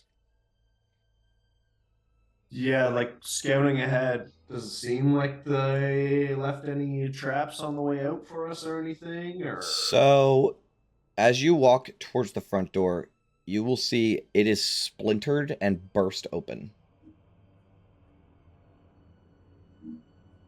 it's like our friends left in a hurry. Are the shards on the inside or the outside? I'll give you even more information. You can see inside. This place is ransacked. Looks like the knights came back looking for their stuff. Yeah, maybe we're too late after all. Do be careful, London. Let me go first. Yeah, there is the tables and benches are tossed over, towels are spilled out everywhere. And as you peer into one of the pools, you will notice that it is dark red. And you will see bobbing in the water the female masseuse. Oh. That's not great. And I start examining her body, try and see how recently this was. Make a Like, are they still here? Make a medicine check.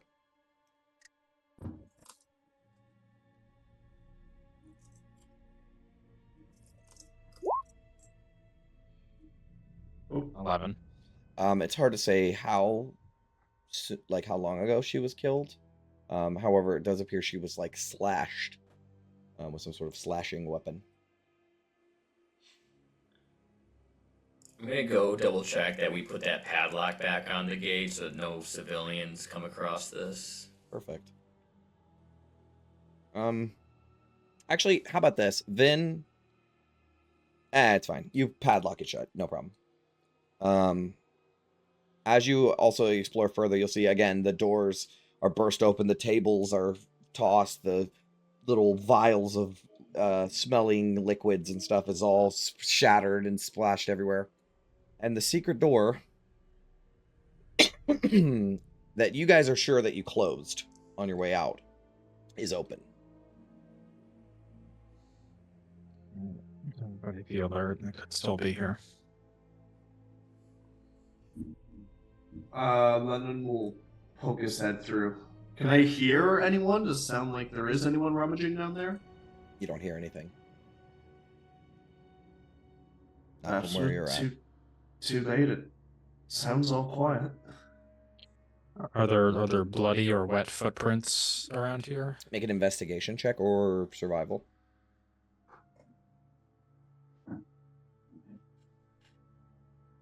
15. Yeah, Survival. there are bloody footprints that head downward. You don't think there's any coming back out. Or any wet ones coming back out, right? Because they would be wet, Yeah. right? I think they might still be down there. It was a pretty big complex, and the treasure was rather deep in. Maybe you do want to lead the way then, Ophelia? Very well. Line up behind. All right, everyone put themselves in a square, let's say London or Ophelia Square. Where's open? Okay. Yeah, and I'll give you guys just like a brief rundown. So, you descend down the stairs into the first room.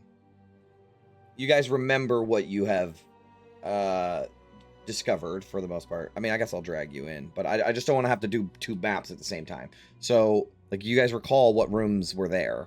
Where are you guys headed? Just beeline it directly for vases, the ball chambers. Okay, so the first room that you would go to is the central door chamber, right, with the dead 3 doors. And then you would be heading east from there. Yeah, I think to where we found the woman from the Bureau of Drains and Underways. Yes. See if that person is still there. Okay. Okay, perfect. Let's do that. All right, let me put you guys over there then. I have to make my map bigger. Hold on. And bada boom. That would be shift ping way over here. Okay. So you did not encounter anything along the way. Is there anything specific that you would be looking for? I will say that there's a door right outside where there were zombies. You remember you like bolted it shut. It is still bolted shut. It appears no zombies have escaped. You are in this room, and you do see the dead tiefling laying on the floor because you... it's a male tiefling, and he is on the floor because you let him loose. His body is now bloated, and some flies and stuff have gotten a hold of it.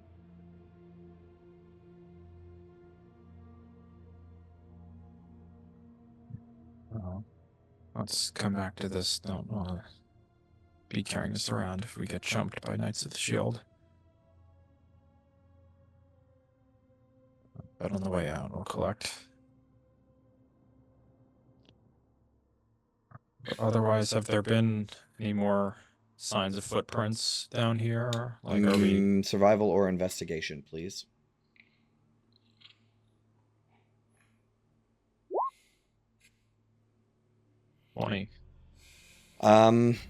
There are some doors have been burst open unnecessarily hard. You can tell that people have been rummaging through here. Yeah, I guess just if there's a trail, I want to pick it up and follow it. There's not necessarily a trail. It's hard to say. Okay. All right. Where do you guys want to go? Well, right quick, if we encounter these knights, are we trying to cut them down, or are we trying to parlay with them? What's the play here? I'm not even quite sure what their organization is about, besides a magic shield that was given to them by somebody. Yeah, if they'll come quietly, then that's their decision. I have no interest in killing them, at least not right now. Yeah, I'm still not sure what part they play in all this. I'm just trying to gauge whether or not we kill people first and take names later, or if there's conversations to be had before the killing starts.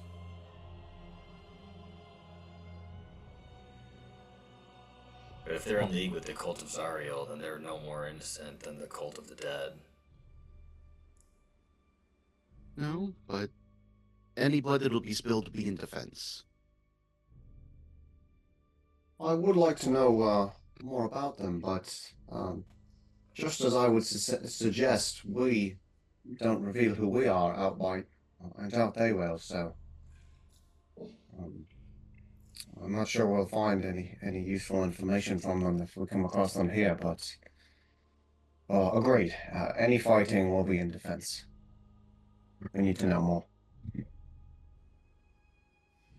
It's probably not the time or place, but do still refer to ourselves as second company. Are we just some run-of-the-mill adventuring party now?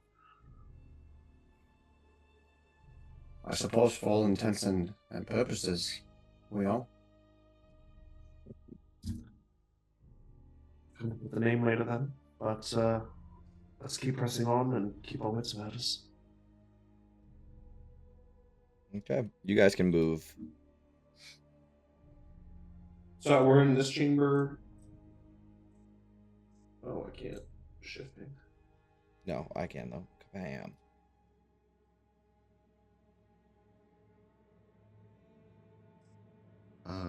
I do not have vision. Okay, I'll fix Me that. neither. Oh, damn it! All right, let me give it to Ophelia. Not save hers. However, I will save London's forever and ever. Thank you. You're welcome. How do I do that? London. It's not that button. It's this button. Night vision. 60 feet. Settings. Do it again. Update default token. Okay, boom. All right, we got it. You got vision for the rest of forever. I have vision. Is the rest of the party's tokens in here though as well? No, they left you. Yeah. His eyes were adjusting. And the dick move, boys. To the north. And then you guys did you want to lead the charge? Just didn't want to get left behind. You will recall that this tunnel to the north is where you guys heard the sounds of combat between Mortlock and Right. Voz.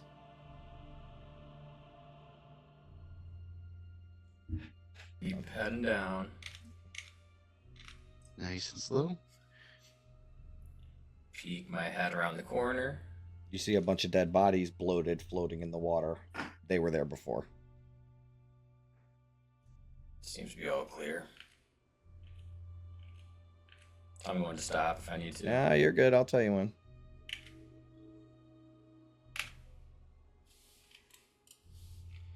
Alright, well, we're at the chamber. Okay. Okay, I see. So I'll say when you get right here, or in this area, you all I will. think Vin or Ophelia was technically leading. So. Yes, no problem.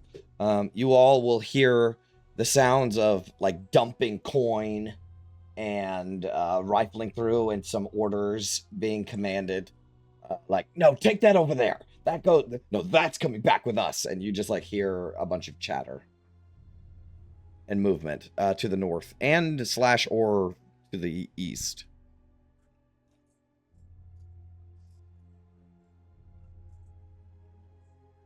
Swords drawn already. Yep. Look behind and you're like, ready to go. I'm gonna. Actions first, sword second.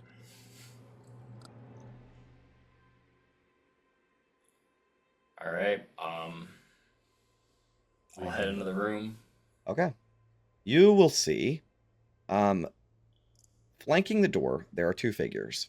However, you can see that there is when I say door, it is a curtained archway. The curtain has been pulled back. And you can sort of see into the further beyond chamber. This is unexplored stuff. You guys didn't look at any of this last time. However, you will see two figures flanking the door and more figures in the room beyond. One of the figures flanking the door is just wearing a black cloak, and he's got sort of snarl on his face. Like he's got some sort of scar that like tore up his face. The other guy, though, is wearing this wild ass mask. It is a dark crimson, almost like a purpley sort of colored mask that covers most of his face. He's got a beard underneath, like kind of like what I got. And this mask has like 6 horns that come out that sort of create this crown on top of his head. Let me show you a hand. Okay, Knight of the Shield Priest. He looks like this.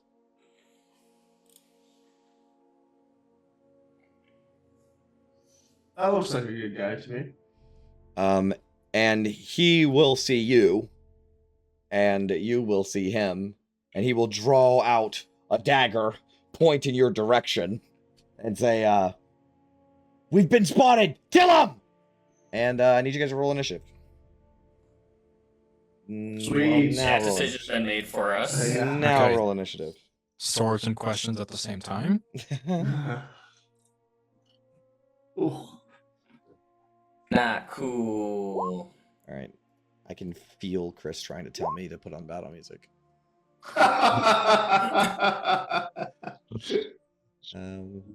Just laying on the horn the second the light comes green. All right, here we go. Do you drive a BMW, Chris? Yeah, it's white and it's like a 2 Series. Okay, and then let me check out their abilities and make sure they're not one of these people that do that.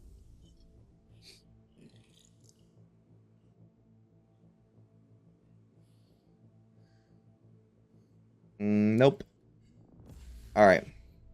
So, nobody's surprised. As London, you are first in the order. As these people draw weapons, and actually, the priest will summon like fire in his hand, like he's about to blast y'all fuckers. And it sounds like it's coming from this north chamber, or? Yes. Alright. I mean, you could put your tokens like more where they would be in this situation. I seen that like London and Vin were like, or I'm sorry, August and Vin were like down some. So.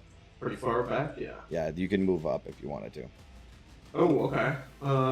There you go. Yeah, this is the priest in the north, and then this is just a cultist down here. London, remember the statue? Yeah. Ooh, I don't like that statue. That wasn't very fun at all. Okay. I have enough room to go here. Let's go for the King Culty guy. Okay. He looks like a good little foe to favor. Okay. And let's get sharp with it. All right. Let's put one out. 11. That misses. Damn it. As the arrow shoots towards him, he just waves his hand and fire incinerates it as it falls to ash before his face. Oh, fuck. That's so bad. Get in here and help me. I will end my turn. All right, August, you're next. Well, follow orders, I guess.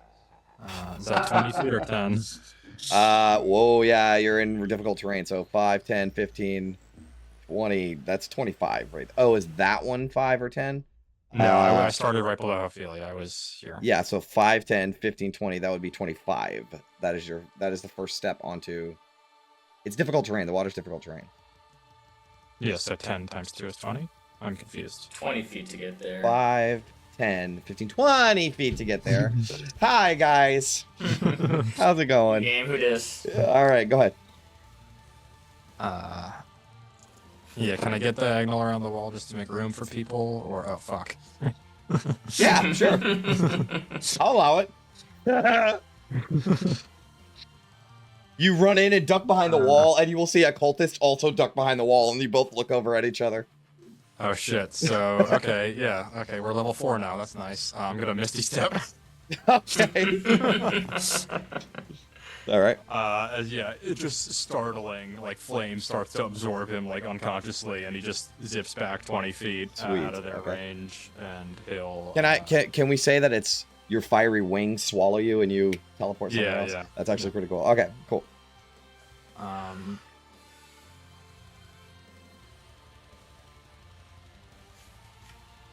Yeah, and then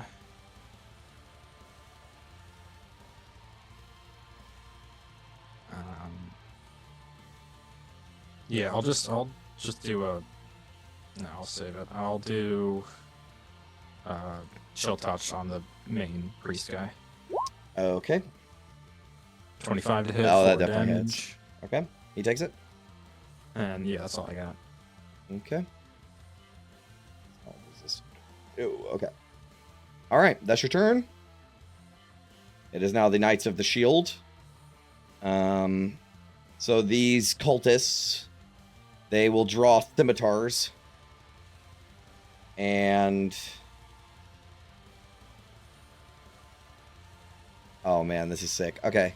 They will this one will 5, 10, 15, 20, 25. I'll move to there. 5, 10, 15, 20, 25 to there. No. 25, 30 to there.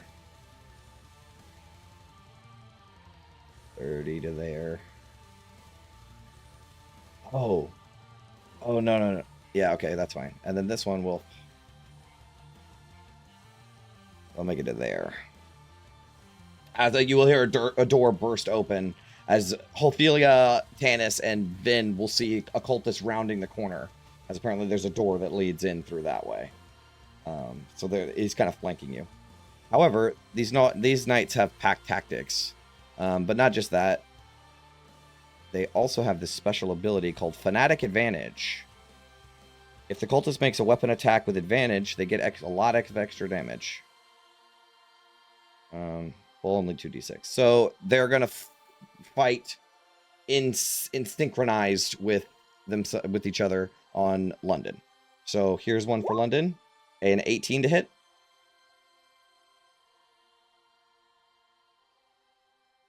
Yes, that hits. Oh, okay. You take 12 damage. You're going down today, baby. Yeah, I'm not talking about no damage. Vin mushrooms, eh? Yeah, you would have 100% had been mushrooms, right? Oh, guys, 9 temp hit points. Yeah. I'm sorry, I should. No, you definitely would have did that when you were like, oh, suspicious activity, mushrooms, Yeah, for sure. Gotcha. No doubt.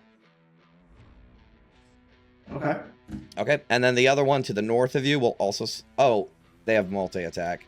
So the same one slashes you with a scimitar again, 24 to hit. Yep. 5 slashing. 1, 2, 3, 4, 5. Okay, and then the one to the north will have advantage on the first strike. A 14 to hit. No, miss. Okay, and then the second strike, 24 to hit. Yep. For 9. 6, 7, 8, 9. And the other 1, 2 will hold their action. As they run in. Almost silently, like they're not talking. Ophelia, you're up. She was already heading in that direction, but she is going to come up to this guy to the east. She's going to bonus action Hunter's Mark him. When you approach him, he attacks you. Yeah, go for it. Oh, and I get all of my shit, huh? Because that's how I run my shit. So I actually get 2 attacks on you. Okay. A 13 to hit. He doesn't have pack tactics. 13 misses. 14, both miss. Both Alright. miss. Now you do what? I'm sorry? Hunter's mark him? She's going to Hunter's Mark him. What does this look like? As he sort of comes around the corner, she looks at him, points over with the ring that has the finger on it, and this sort of like holy symbol of the companion appears on his forehead. Oh shit. She runs over and does a maul attack. Okay. Damn, 10 to hit. That misses. All right. He ducks as you strike the wall. Yeah. Okay. Next That's in the order is Tanis. Alright. 5, 10, 15. See what's going on in here. Yep. Can I move from my space to this space here? I allowed August to do it because he got into range, so I will allow it for this one. Alright, I'll squeeze in there. So that was 5. Where did I start? 15, 20. Was this guy holding an attack? He was. All right, here comes. Is he within? How does pack tactic work? I think it'd be 5 yeah, feet. That's basically why I asked to come to this space. All right, so a 13 to hit. That misses now. 17 though. 17 does hit. 9 slashing. Fantastic. Yeah, these guys are pretty sick with their blades, man. They're moving quick. All right. And seeing this guy and having memories of the last fireball this party took, I'm going after him. Okay. So that's the last of my movement to get there. Okay. And right up in his business, I'm going to, as I draw my blade, well, my blade's already drawn, and as I swing out at him, it starts to cackle with this golden greenish hue energy, and I'm going to make an attack with him using a green flame blade. Nice. So let's try to hit this guy. Yeah, right. Oh my god, That misses. 11. That misses. Oh my lord, I'm using inspiration. Okay. 25. Okay, that hits. Alright, so he takes I'll 9 take the second. points. Yeah. Go ahead. Or yeah, okay, that's The second is good. 9 plus 2 is fine. okay.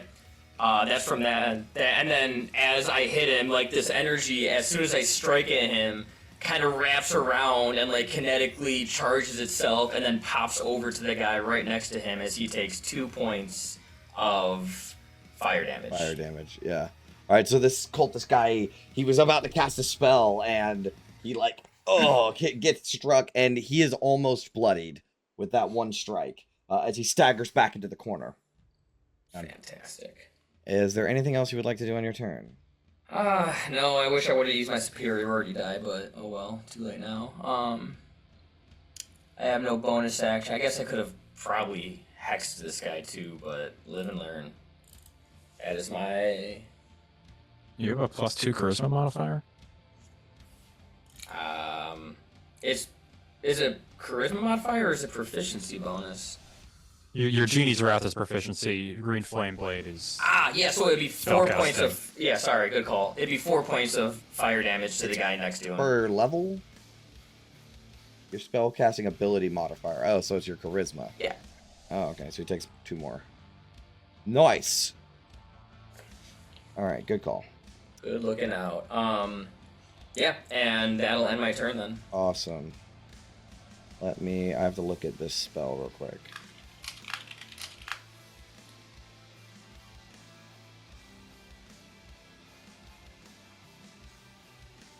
What race are you? A half elf? Yes. And he can probably tell that immediately. Do you have some sort of, like, elvish resistance? I have pointed ears. Do you have some sort of elvish resistant to, like, charm? Yes, I have Fey Ancestry. That just gives you advantage? Yes. Damn, all of his abilities are basically useless against you. Not useless, but... So, in that case... all of his abilities are, like... not gonna help. Okay. Oh, man, I'm trying to think of what to do.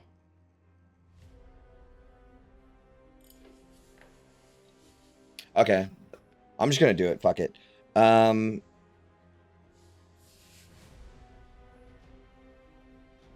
Damn it. No, I can't do that either. Fuck! Hold up. I didn't plan this out too good.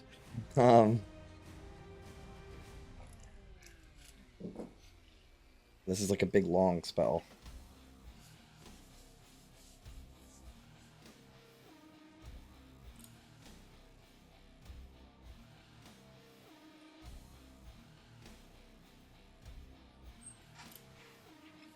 Okay. All right. And duration is time. So I don't think this spell has any effect on this fight. So what he will do is, he's like bloody, right? And he will hold a flame up to his lips and kiss it, right? Like in his hand and kiss it. And there's flames that lick around the edge of his mouth, right? And he will point over towards August and tell August to go run over to that statue over there. And he's going to cast Suggestion on you. All right. And I need you to make a wisdom saving throw.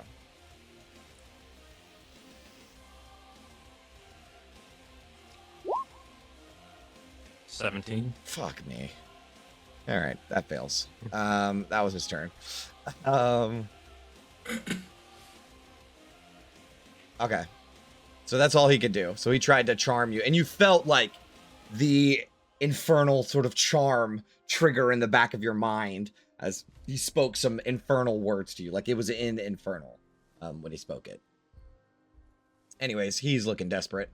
So he will... I guess he's just going to stand there. There's not much he can do. Vin, you're up.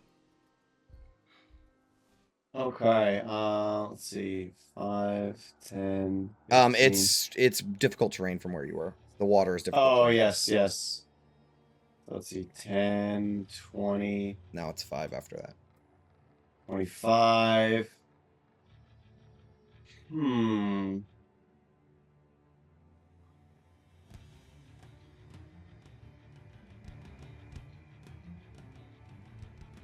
Okay, let me think about it. Sorry, I got this new ability, and I think there's a way.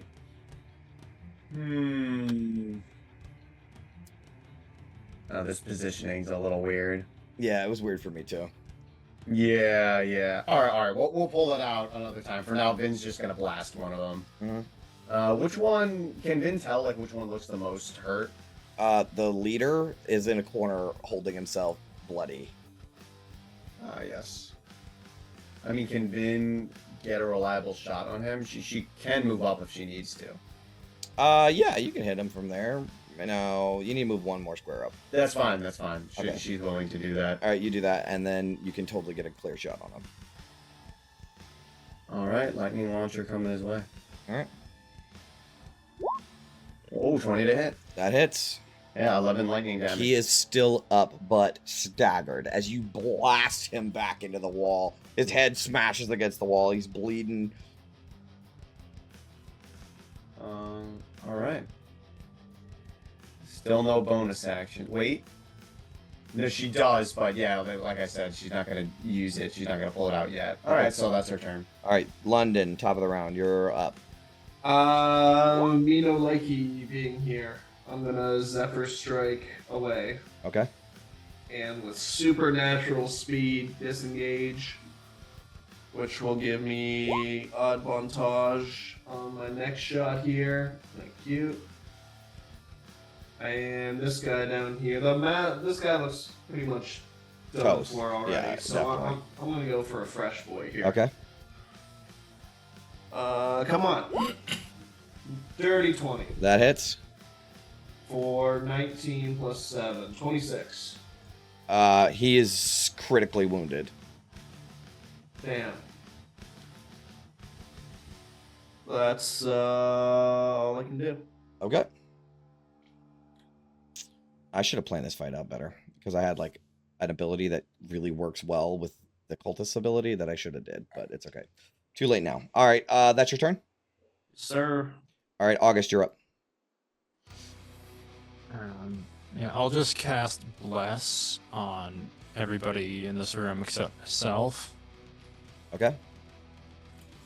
And you are concentrating, and they are blessed. You can add a little bless thing to you guys.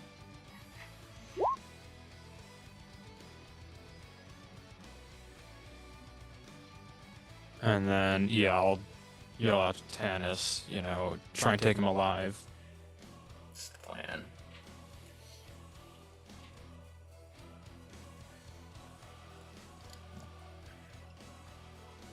Yeah, otherwise that's my whole turn. Okay. Next up is the Knights of the Shield. This one, we're going to start with the one on Tanis. So this one is going to attack Tanis. He gets advantage on his first attack. So that is an 18 to hit.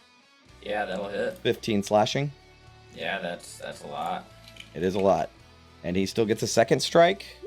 A 19 to hit. He has pack tactics. Yep. 4 slashing. I could deal with that damage though. Okay. The second one is just going to stay where he is and hit Vin. Vin, he has pack tactics. 7 to hit, misses. Definitely misses. Oh, I can do it again. Oh my fuck. No way. Oh, yeah. I only apply the damage Crit. if I hit. So I got a natural 20 for 25, and that is 27 damage. All the new level 4 abilities are coming out today for silvery barbs of the campaign.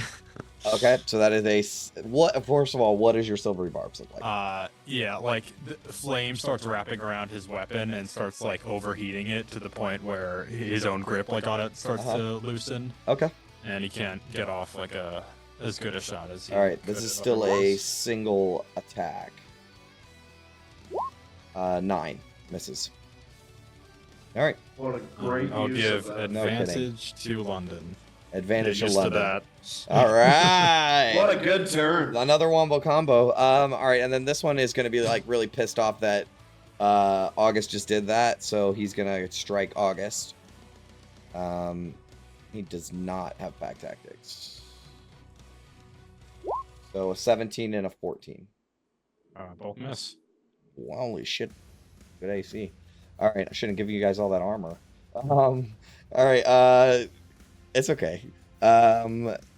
Next, then the last one is the one fighting Ophelia. Mm-hmm. So here is 2 scimitars attacks, 24 and 17. 24 hits, 17 meets the AC. Okay, so that one's a glancing blow for 4, and the top one is 6. Okay.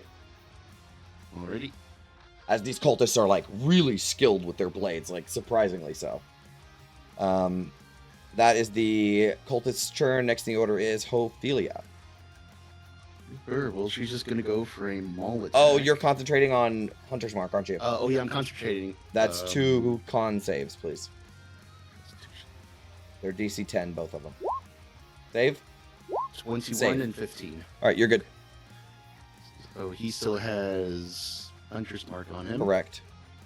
Maul attack for 12. I'm I'm gonna inspiration that. Okay. Another maul attack. God dang it! Natural 1 for an 8. That misses as you slam into the wall. Damn, you're dishing out the fucking damage though. Well, not if I don't hit anything. That's all she true. can do. Okay. Next in the order is Tanis. Alright. Question on rules. Can I still use Green Flame Blade and do a non-lethal attack since no actual magic damage is applied to the first guy? Oh, because you want to Because it would... flame go to the other guy? Yeah, it'd be non-lethal. I'm trying to non-lethal on the first guy. If you say no, then it's fine. I'll let I'm it. just Whatever. curious. I don't Okay. care. Then I'll cast Green Flame Blade once again, and I'm gonna try to strike out at this guy. Sure. I mean, once he hits level 5, he does fire damage on the main attack anyway, so... Yeah. So then I won't be able to, but... I'm not like Brendan. I can sort of live with some stuff. 25 for He's so 7. fucked. Like he had one I'm hit gonna- point left. I was gonna say I was gonna pump my goading attack into that. Do you have to do it before I say if it hits or not? When you hit a creature with an attack, blah blah blah. I'll say that I could tell you that he goes down first. Oh, he does go down? Yeah, he goes. He had 1 hit point, Oh. so he Oh, goes down shit. before you have to use Okay. that. Alright, And then well, the flame strikes out, lashes Yeah. out at the guy next to him for another 4. I Right? wasn't... I don't know. Okay, I did not set that up correctly, but yeah, it's just 4 Okay. You got points. But yeah, so I take my scimitar and I literally pommel him in the side of the head, and it like kind of like just basically fires this energy right at this other guy. Yeah, perfect. Cracks him. All right, so this guy goes unconscious. Kabam! Knocked out. Fantastic. It was his turn, but now he does not have a turn. So Vin, you're up.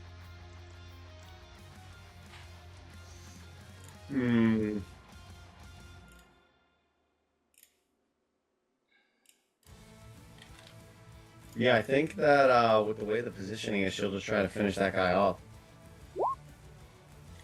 Oh, that's one. Which guy? This guy over here? The Well, this guy, right? Well, he's knocked. He just got knocked unconscious. Oh, he got knocked unconscious. That's what it was.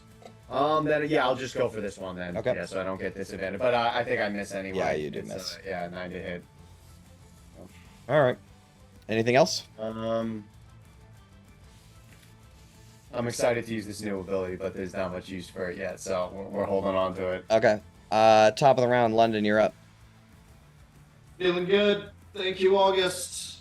couldn't hit with Sharp blast. shot. I forgot Going about that bless, way. but you actually couldn't hit with bless anyways, so Yeah, I was gonna say like I wouldn't. it wouldn't have it's hit not with worth bless. it. I counted.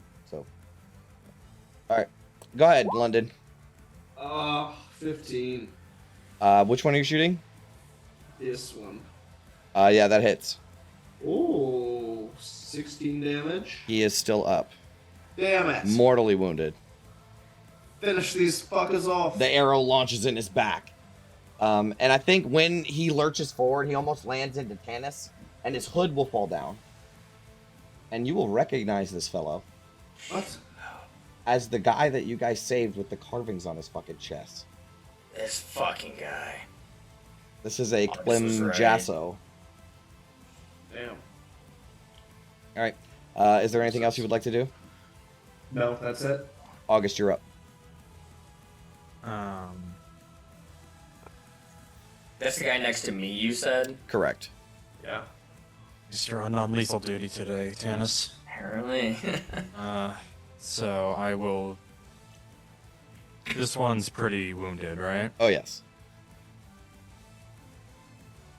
I'll send 2 magic missiles their way and one to the other one in between. Okay. me and Yep, Vin. yep. So first 2, 9 damage. He goes down. All right, third one, 2 damage. Okay.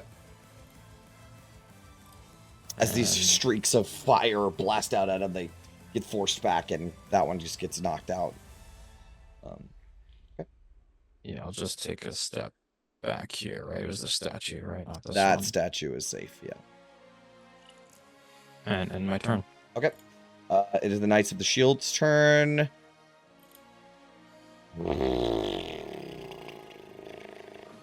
Man, his options are not looking good.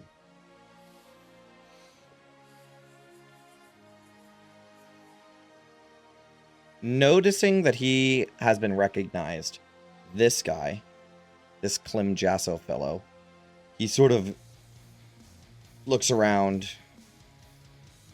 I think he's gonna try to push past taking an opportunity attack. No, it's a bonus action. So he'll disengage as an action. Bonus action, push Vin out of the way to try to run down the stairs. So Vin, you need to make an acrobatics or athletics check. He gets a 22. Good luck. 22. Oh my goodness. Let me just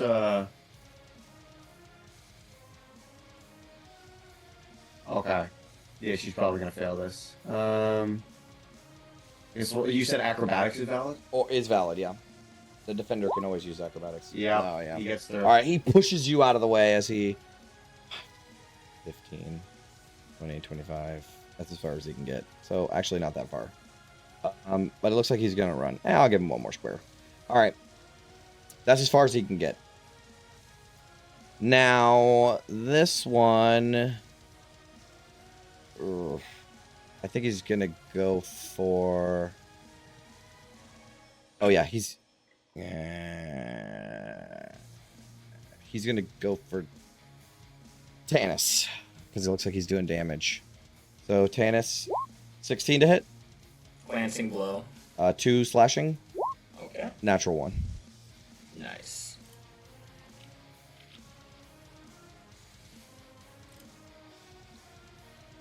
I'm bloodied at this point, but Okay. you know. All right, he slashes out at you. He looks pretty good. That one does.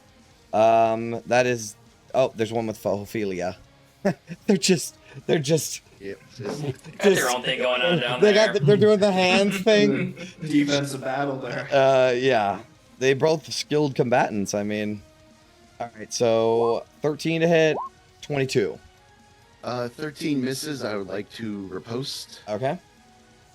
So she's going to smack with the mole. 19 to hit for there you go. 16. That hits. Plus 2 for Hunter's Mark. You get Hunter's Mark not on your turn? Not on my turn? Yeah, because That it's is not just- your turn. Oh, okay. Well, 16. Do you? I'm Yeah. asking. I don't know if it does. Let me just. Whenever you hit with a weapon attack, period. The Yeah, I end. think it's just whenever So, you hit. yeah. And how much extra was it? I'm sorry? An extra 2. Okay. So for a total of 18. Yep, he takes it. Okay. He is bloodied. Like the right at it. 22 hits for 9. Yeah. Okay. 22 for 9. So he slashes out at you, and you block it with your hammer, and then take your hammer and just two-handed turn it around on him, and it bashes him in his fucking head, bloodying him and dazing him quite a bit. Yeah. That is all of the cultists' turn. Next in order, Ophelia. You're gonna see this guy running. She doesn't want anyone getting away, so I'm gonna provoke an opportunity attack Okay. to chase after this one. And I can make that because it was just my turn. Yep. All right, So here she it comes. moves away. Fucking Jesus. This guy sucks. He missed this couple training days. So that misses, so she is going to... 10, It's 10, 20... 20. Right on him. Can she scoot around there just to get fucking in front of him? Third, yeah. So she scoots around, does a maul attack non-lethally. Okay. 14 to hit. Oh, that just hits. It's a glancing blow. So 4 damage. You know what's fucked up? If you'd got one more, you would have knocked him out completely. That's just enough. But unfortunately, he lives on some more hit points. Okay. But he is running through the water, right? You slosh your way over there and just hold the hammer out like a baseball bat, and he runs right the fuck into it. But it mostly hits the wall, so he doesn't get knocked out. But that's all she can do. So, Okay, yep. Tannis, you're up. All right. I'm gonna move 5 feet. If I make it, I'm not. If I move right there, can I try to peek my head around the corner and see how far this guy managed to run away? You from can go into Vin Square and come back out of it to make an attack. Oh, okay. I just didn't know if I could get within range to see this guy. Yeah. That's fine. So that was 5, 10, 15. All right. I'll go ahead and take the opportunity attack from that guy Okay. and push through Finn Square then. 20 to hit. 20, yeah, that hits, so that's 4. 4 points. Mhm. Yeah. That's fine, it's whittling me down, and then I still got, so it was, let's see, 5, 10, 15, 20, 25, 30 to get Perfect, right there. there. Yep. And, doing exactly what August told me to do, I'm going to try to smack this guy with the back of my Kopesh. I'm going to hit the... No, I'm not going to hit him with Booming Blade. Just Kopesh this guy. Okay. 24. You knock him unconscious. Perfect. Just whack him in the back of the head again. Yep. He goes down face first into the water. You see bubbles coming up. Alright, and that is my turn. Okay. There is... Oh, no, there's still cultists. All right. Vin, you're up. There's one right next to you. After Tannis left his square, he turns towards you and it's like, I guess I'll cut you down next. Alright, this is where we can finally use it. Vin will go up here, which that does not provoke an opportunity attack, I believe. Correct. And then the so there's a big gem in the center of Vin's armor, right? And you've seen her use the ones in her hands, but you've never seen her use the center one. And suddenly it flares with her characteristic purple magic light as the weave threads through it, and you hear a boom as this burst of it almost is gravity manipulation as you see the little pebbles or whatever dust on the ground momentarily fall, Okay. and it goes right towards him, trying to push him away from her. and it is a DC 15 strength saving throw. Okay. Dude, post it. What are you doing? Yeah, I'll post it. So I curious did get as an to what this 18 is. though. Oh. Alright, an 18, what was it? An 18 succeeds then, right? What? That's thick as fuck. Alright, so she whiffs it a little bit. She's new to it. It's her first time, and she doesn't quite aim it right.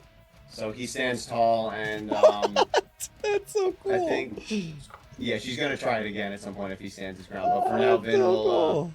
Vin will hold her position, and That was a bonus action. yes, she'll attack. Okay. Let's Ooh. see. I guess we'll just honestly do the disadvantage lightning launcher. Okay. The damage if it hits is just It's so just much worth better it. than Yeah, I hear yeah. That So misses. 13 plus the what was it the? Oh, you have bless. bless? That the hits. bless. Oh, roll Oh, bless though. perfect. Roll bless. It's a D4, for right? yeah, just for glancing blow. Okay, yeah, you hit. Oh, for glancing blow, yeah. Yeah, but not for glancing blow. You hit. Okay, I hit, so yeah, Yeah. 12 lightning damage. Boom, you blast him. That is a cool combo though, because he was in melee. You were trying to push him out of it, so you could hit him with the. That's pretty fucking That's cool. fucking gangster, yeah. And guys, I'm just gonna say now, so it's in your minds. Vin can pull enemies into flanking positions. Oh That's man, fucking awesome. yeah. Oh, so Alright, cool. so yeah, that's her turn. V and Vin. Oh, so good. All right. Yeah, a little nod. Yeah, a little nod. All right, cool. Vin, that was a great turn. London, top of the round. You're up. This guy is dead then? No, he's bloodied. Oh. I mean, not quite. He's almost there. Okay, I'll finish him off then, or at least Okay. try to. Okay. Double min damage. Oh wow, that's bad. For Yeah, that was terrible. You miss. Just completely whiff. You Double describe to me ones. why you completely whiffed that. 'cause I that's just I think it's like the gravity dilation of Vin's attack is like horrible. Your arrow sort of floats in the air, and you're like, "What the fuck Yeah. was that?" Okay, cool. I got a it's like the Coriolis effect when sniping at long game. You gotta put Right, that into right. effect a little Yes. I'm still getting a hang of it.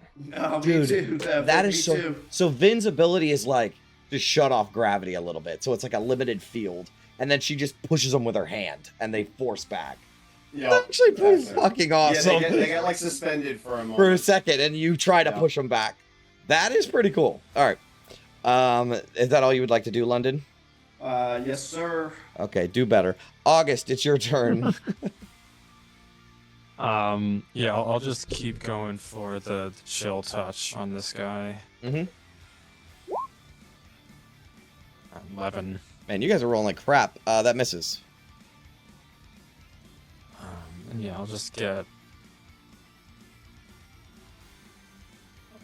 I'll just cut off the exit for Okay. him as well. Okay. And be in range to heal people. Okay. All right. It is now the knight's turn. 5, 10, 10, 20, 30. He can make it here. Mm-hmm. He's going for London. Sucks to suck, London.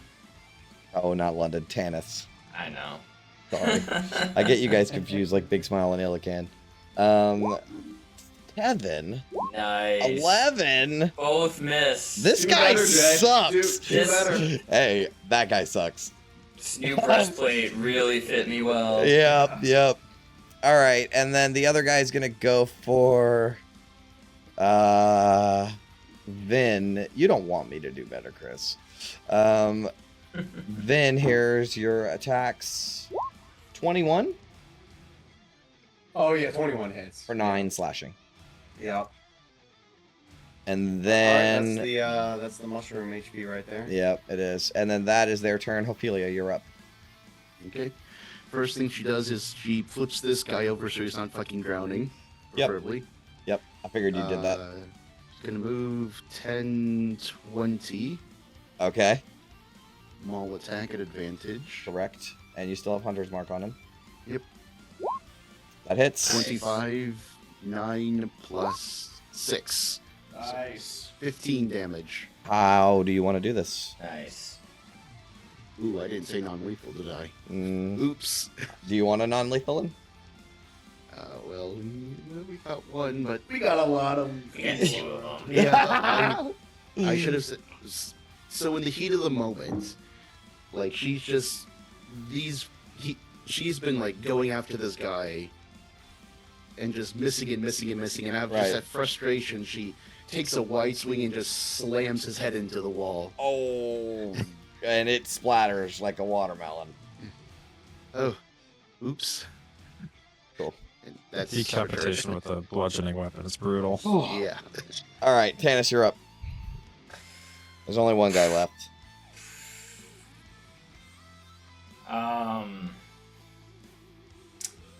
From here, I don't want to try to push through my allies at this point.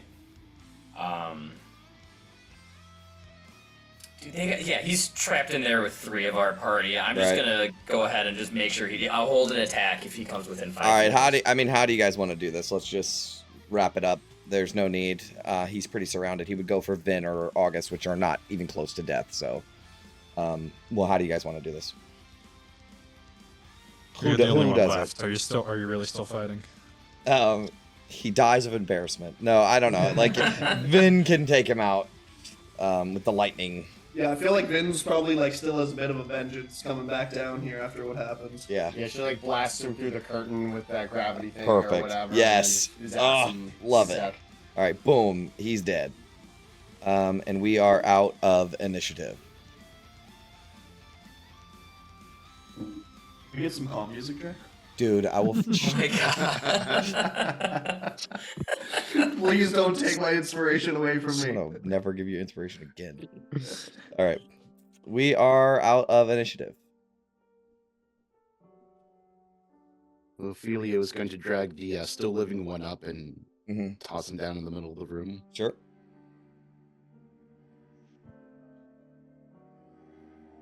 Everyone's doing okay. There's still a few spots in this armor that I think Greaves needs to adjust a little bit. I think a few new ones.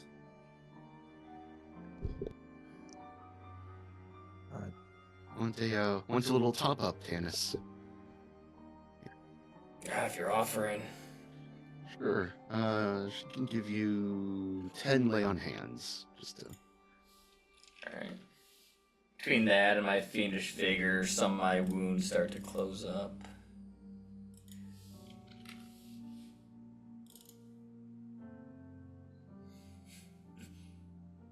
This one here. This one looks familiar. This is our second time seeing him down here.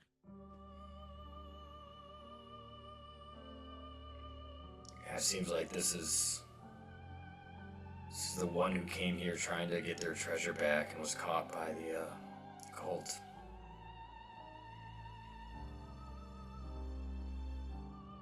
Looking through this room, does it seem like they rifled through all of the treasures? Is there stuff Yeah. Hold on 1 second, and I will totally tell you everything that's in that room.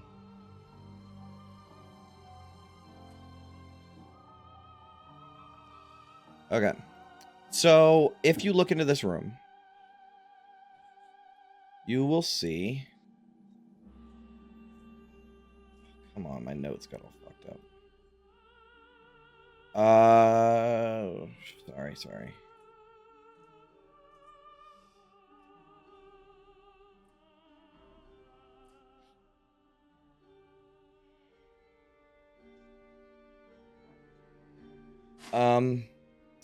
There is a... Come on, where is it? There's basically 9 wooden crates are scattered throughout this room, or wooden chests scattered throughout this room.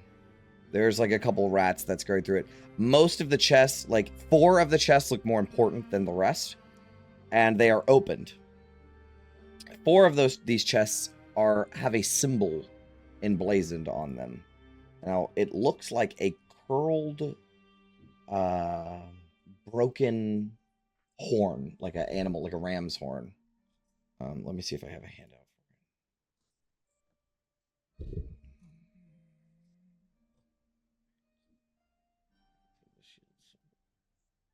it is.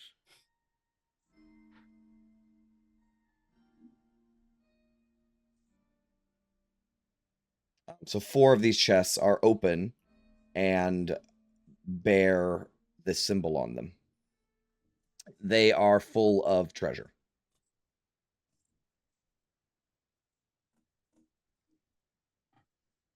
Oh, dope.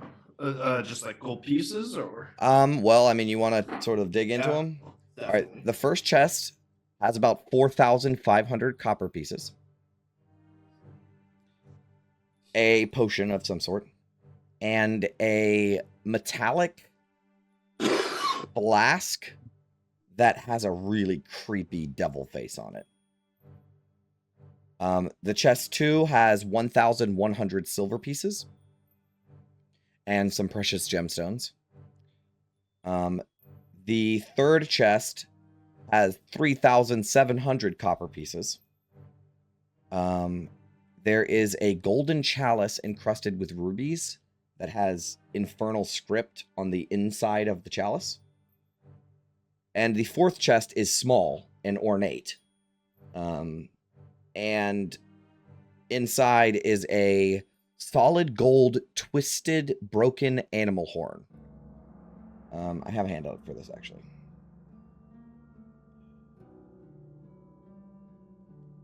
I think. What's it called? Golden horn. Somewhere. I think I have a handout for this somewhere. Thought I would put it in. Golden horn. Here it is. It looks like that. It is hollow on the inside. And inside there is infernal script lining it. And that is the only thing in this small chest. The rest of the chests are filled with torches and stolen goods.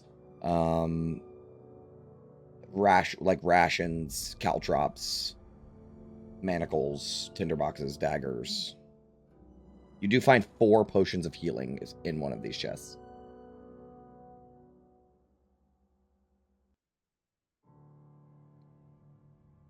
So that's what you get from digging through those chests. Come back to the party, however far the way through they're in the interrogation, and let them know. Yeah, so while he's doing that, is there anything you guys would be doing? Alright, so let's recap everything we know about the Knights of the Shield.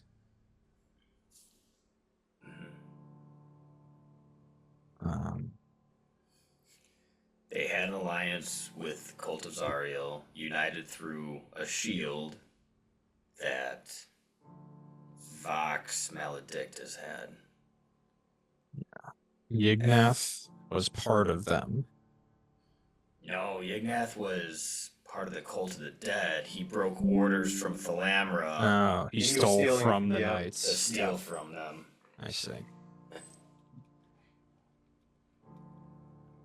So, The Theon Hugh. oh yeah, the Huon family is Knights of the Shield, and so he stole this from them, and kidnapped one of their kids and took them to Van Damper. Yes, Satir was her name.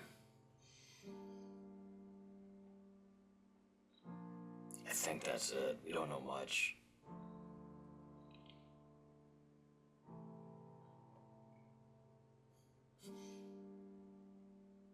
Well, good as time as any to start asking questions.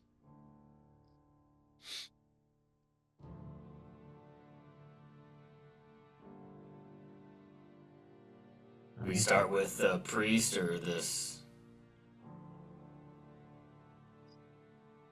fool that we had to save just for him to try to kill us.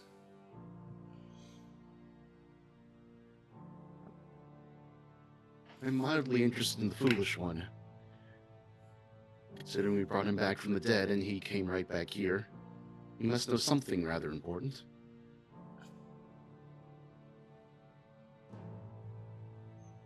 I guess we'll see what he says, see if his superior confirms the story. I assume this is his superior.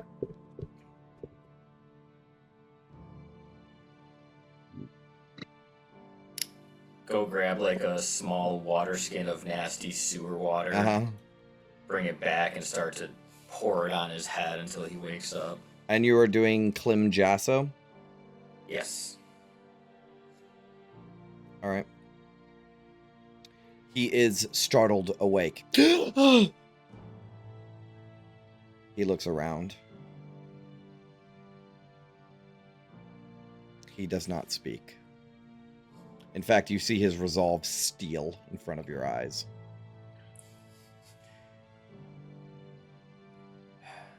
Look, we've dealt with cultists. We know blah, blah, blah. Devil take my soul, all that fun stuff.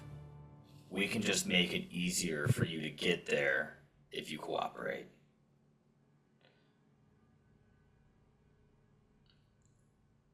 We know you're come looking for this treasure. You were sent here by your superiors and the Knights of the Shield. Just want to know who they are.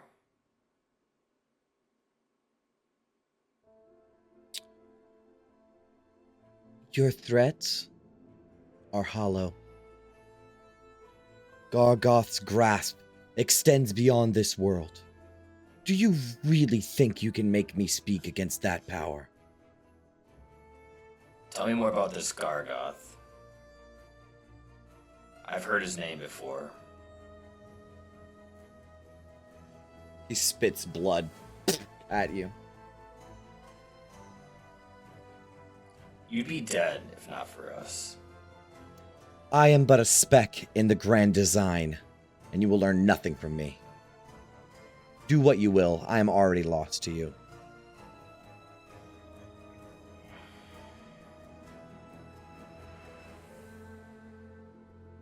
Time for a little encouragement, Tanis.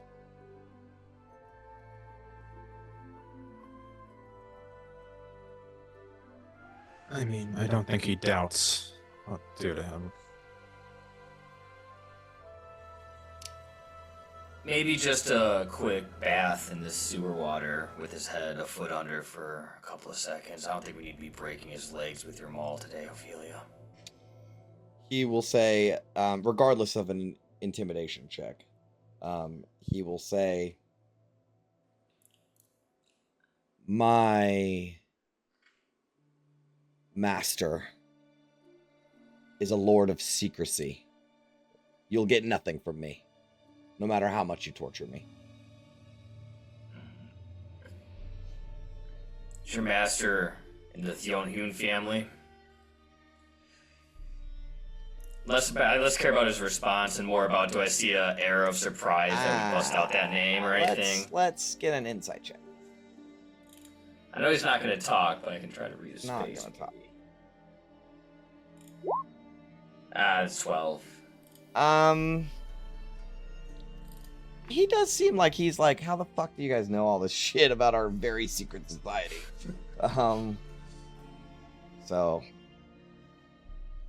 but otherwise, I mean, it's hard to say. I'll allow anyone to make an insight check to sort of glean a piece of information.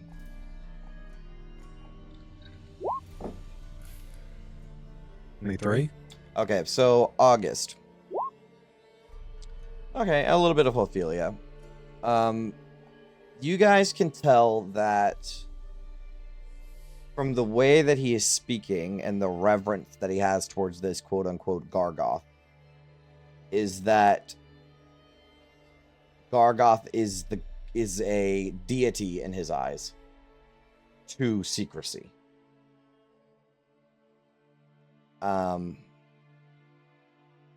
So he's not gonna tell you anything.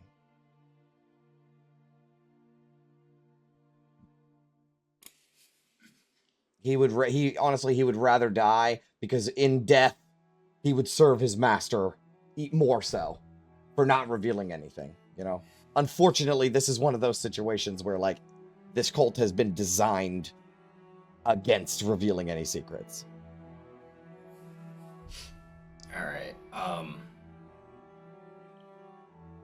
Let's just toss him over by that statue while we deal with this priest, then. Fair enough. She'll Grab tuck him to the side. Yeah. and throw him over to the statue, and he immediately falls on his face and bows before the statue. No check necessary, or no save necessary. All right. So the leader. Okay. Next guy.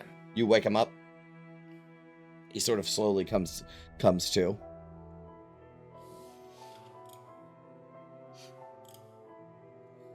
Clem Jasso already told us everything. We're just waking you up to confirm his story before we kill you. Make a deception check.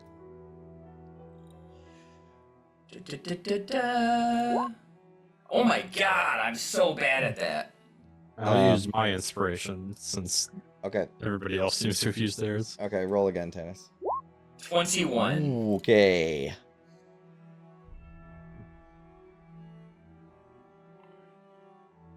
Man. Okay. And I like flavor it as helping, saying we cut a deal with him. If you want it on that same deal, cooperate.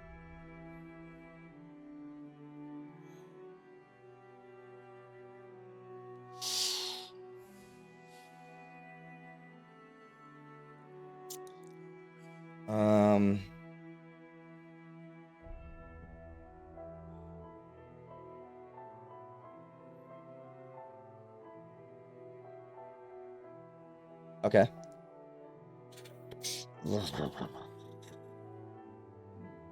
Trying to suss out how this would go. All right, so you're saying to him, Clem Jasso already told us everything, right? And we're just trying to like confirm that, and what was the deal that you said? Like, what were you offering? I was purposely vague about it. Okay. He will say,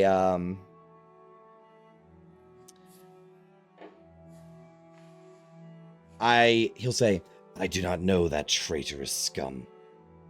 Whatever he told you is lies. Look, we don't know much about your organization, and quite honestly, you're not even the target of what we're doing here. We know the Cult of the Dead betrayed you, stole things from you, kidnapped someone in your organization. We're after information about them. You're not betraying your own deity or this Golgoth. You just be fucking over the people that fucked you over. I mean, after the failure here, do you think Gargoth would really reward you just for keeping a secret for crumbling organizations? I mean, in the grand scheme, it's not much good.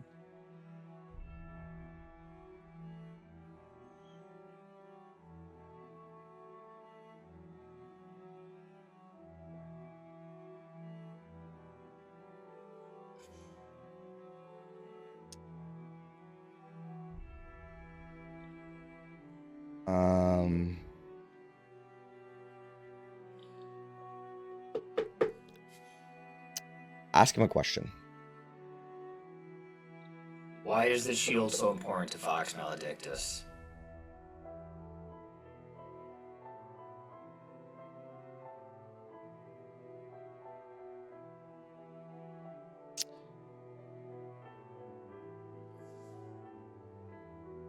Gargoth is the key to everything. Yet he is also the lock. You think you've uncovered so much information, but trust me, there are layers to truth, and you've barely scratched the surface.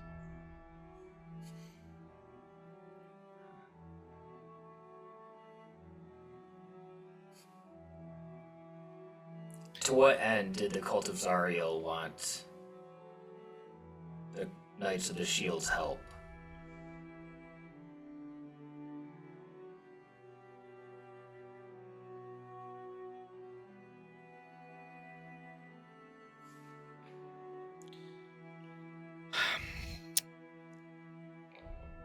Make a persuasion check. Okay. I'm just trying to see it. Like, it's hard for me to suss this out because this god that they believe in is the god of secrets and lies. And you're So like, even- give me the yeah. truth. And So even though this it is like doesn't- yeah. everything.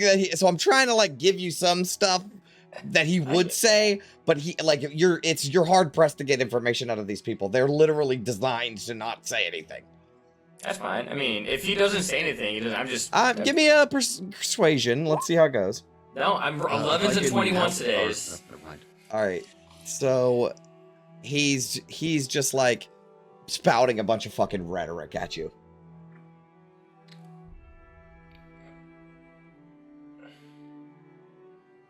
I had to see what could have been a reasonable man just turned into fodder for some entity's ends.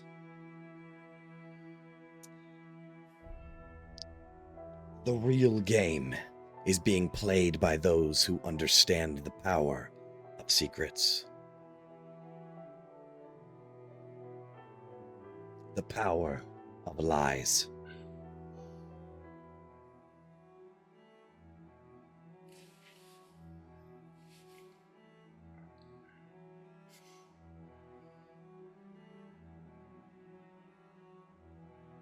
So we get the idea that this guy's pretty much done talking at this point. There's not much you can get from him. I'm real sorry, guys. No, that's fair. My heart wants to give you stuff, But the rolls didn't. and this is just like his whole thing. You know what I Yeah. mean? Like, this is why Detect Thoughts exists. Yeah. Or magically compelling him to speak, right? Yeah, I don't have that, unfortunately. Yeah. We sort of got a different team built here. Remember when you were with the Knights of the Black Sword and Quintus was like, tell us everything, and the fucking guy just spouted the whole fucking deal? That's why you know what I mean? Like, if we had that, I could give you more information, but right now...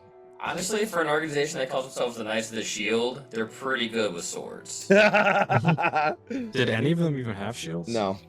Really? And their symbol What is are a these shield. people? Well, they only have the one shield. That's right. You are 100% correct on that. There is only one shield. That is why That they are the makes Knights sense. of the Shield, not The one Shields. shield. The Knights of All right. Shields.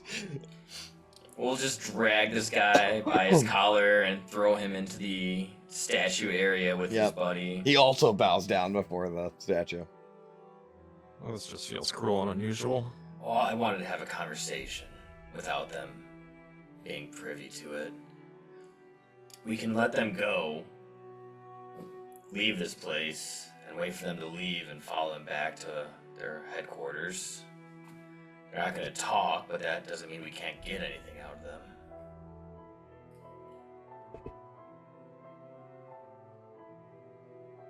At this No. point, London will return with the information that he has. Did you gather any of the items? No, August told me not to, and it wasn't allowed. Okay. There was like infernal writing on some of the objects. I would like point that out and like not touch anything. Okay. He's at least wise enough not to Sure. poke around with So you can recite that information to the party. that. I mean, it would be awfully suspicious if all this just showed up at a fifth station when we're not supposed to be investigating all of this stuff, wouldn't it? Well, we weren't told to not investigate this. Just our other orders are for the Van Tampers. It No, I suppose this is Van Tamper, so never mind. could turn up at the fifth station, or it could just have never existed. It could just sit in a temporal rift, perhaps inside this bag.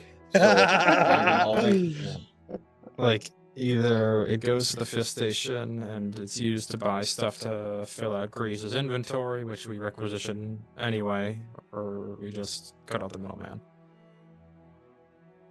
Well, the items with infernal script are a little more concerning. Can Not you so read worried them? about. So good. Can you read Inferno, August? Yeah, I mean, most of my knowledge is fighting fiends, not like how they really work, so the cultural knowledge isn't quite there, but yeah, I can read it. So the objects of importance that aren't just gold pieces are a potion, this very strange devil-faced flask, a golden chalice, and in a box all by itself is a solid gold twisted, broken animal horn that's hollow on the inside. I'll just do a detect magic. The smiling devil flask is magical. Oh, and the potion. But what was it? The golden horn. The horn and the chalice are not.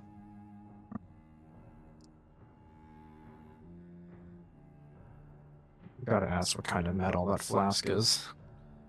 It's dark metal.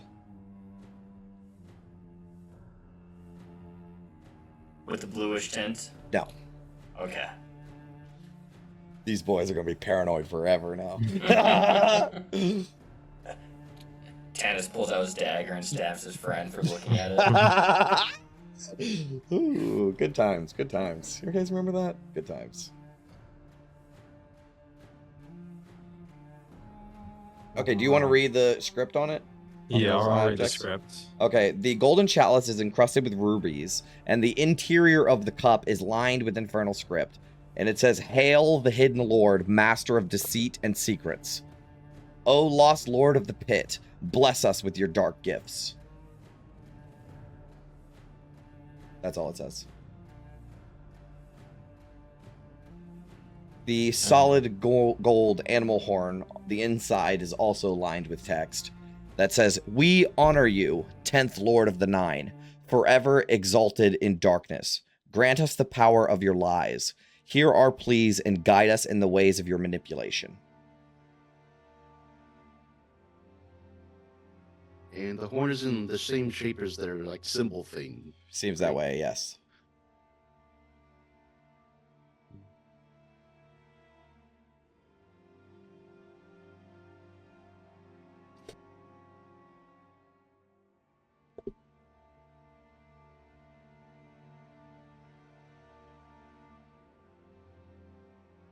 Well, are these going to be any danger inside the bag then? I'll be honest, I'm not sure, but well, actually, what would Vin know about like interplanar travel inside of the bag? I've never even thought about this. It is a pocket dimension. So, what are you asking me? Like, could a creature locate it and planar shift inside the bag? Yeah. Oh, hell. Well, I'd have to look into that. Okay. I don't think Could you so. plane It's shift into a bag of holding? a demiplane. I don't think you can. Isn't there something like if you put... Oh, you need the tuning fork. Oh, you would need a tuning fork. Yeah, which Oh, the does tuning not fork. exist for your bag of holding. Yeah, no, you couldn't just teleport inside of a bag of holding. I don't. Yes. I don't So think you can do that. she'll say, yeah, for all intents and purposes, it's pretty safe. Like nothing should happen to it in there. Yeah. The issue is if that blast is also an extra dimensional space. True.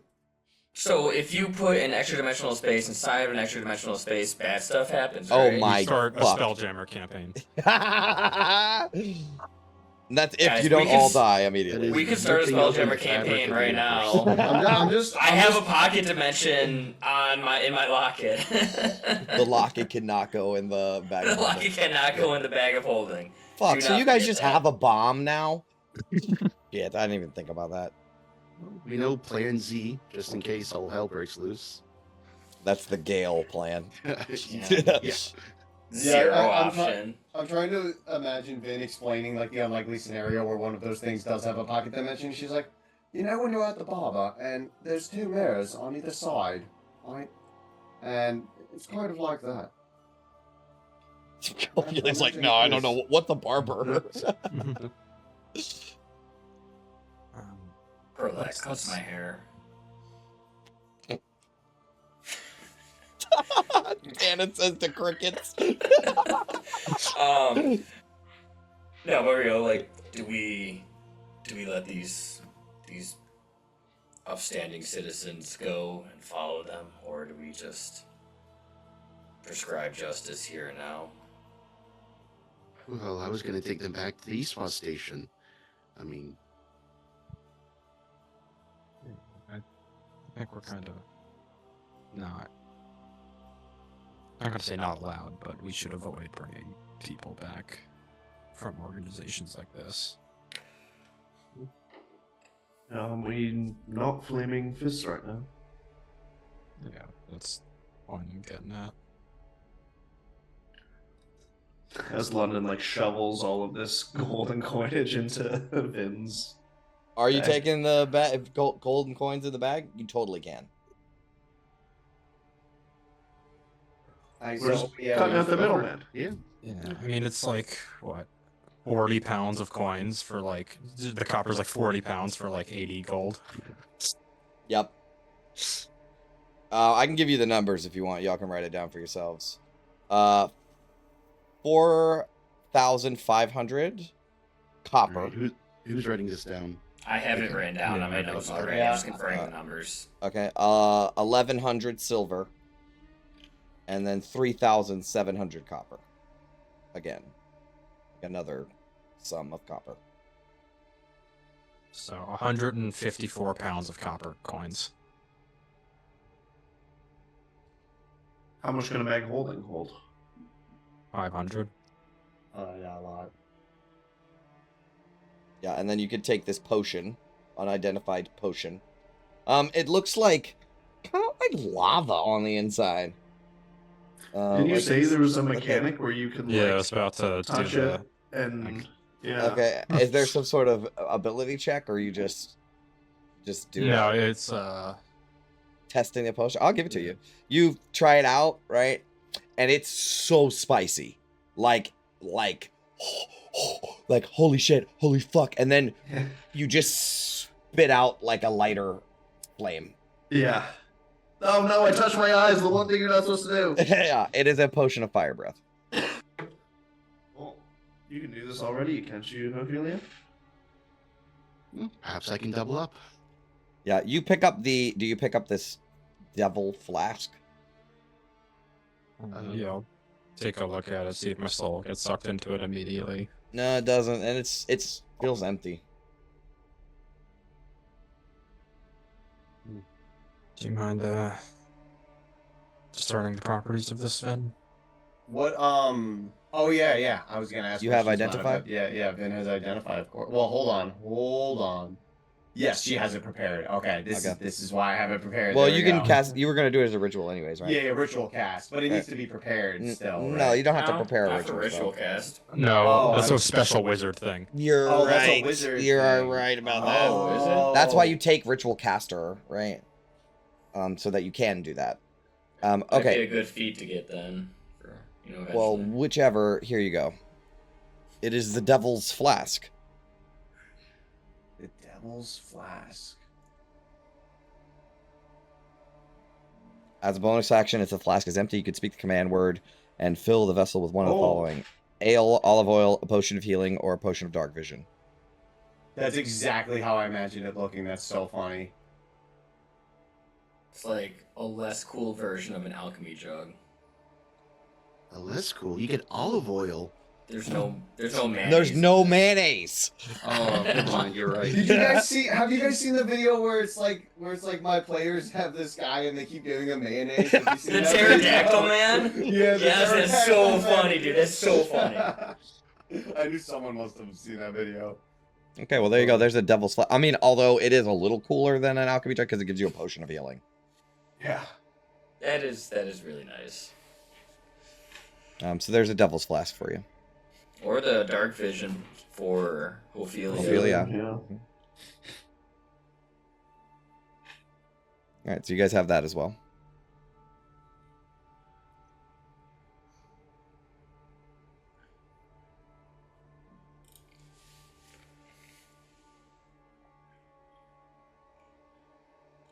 So, what are we doing with these two fine gentlemen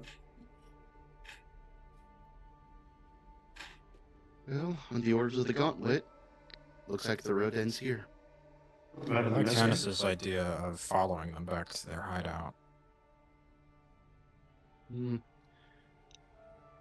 It's risky, but I don't see another way we're going to uncover that. Or the nicest show they're operating from. As much as I do want to go on this side tangent, is it really going to help us right now? I mean, I know the plan was to find the Van Thamper down at the ship, but Weren't we worried about the Van Thampers taking the puzzle box to Candlekeep too?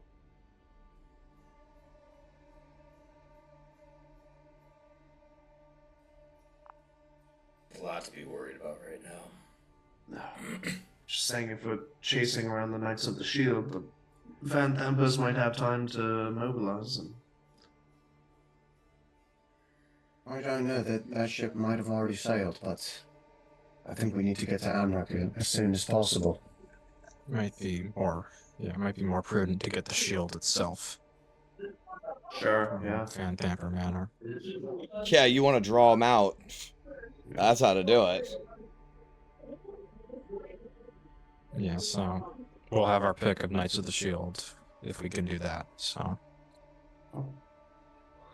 London will knock 2 arrows at his bow then. Yep. You guys want to take them out? step out of the way. I mean, yeah, we're a fucking Blackwatch group now, so like, All right. they're gonna be executed anyway. Yep. London, you execute them. Done. Do you guys want to rifle through these guys' pockets at all? Yeah. I'm not going anywhere close to that statue if you guys do that. Oh, yeah. Took me 18 rolls last game. You can get close enough. Just put your arm in it to drag him out. Sure. No problem. So, Clem Jasso has 2 things on him. He has a signet ring, and he has a holy symbol in his pocket, sort of tied around his waist, of the Order of the Companion, or of the Companion, like a holy symbol of the Companion. And the signet ring is of a noble family in El Terrell.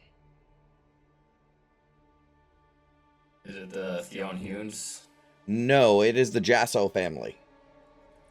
Oh, they're okay. They're Yeah, I guess he in did. El So he was Terrell. being okay. Honest about his name and that he is a lord of El Terrell. However, the other guy has his cool mask.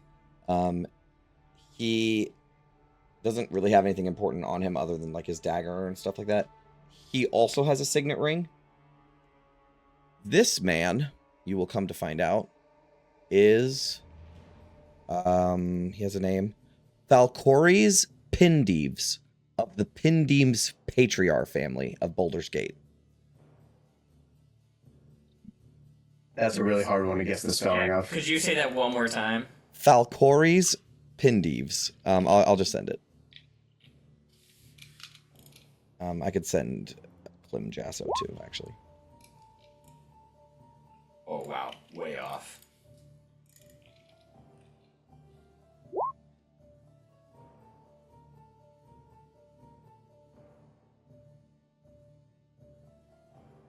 So Valkyries is a noble, or like a patriarch of Baldur's Gate, and Clem Jasso is a noble of El Terrell.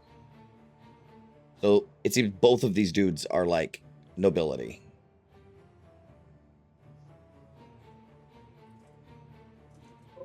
Honestly, if you search over the other corpses, they're all nobility. I imagine Ophelia is being a little puzzled about this one. Yeah, the other 3 guys are not from El Terrell. They are from Baldur's Gate, but they are small members of patriarch families. Yeah, just the Alturian had the holy symbol, right? Correct. Peculiar, though.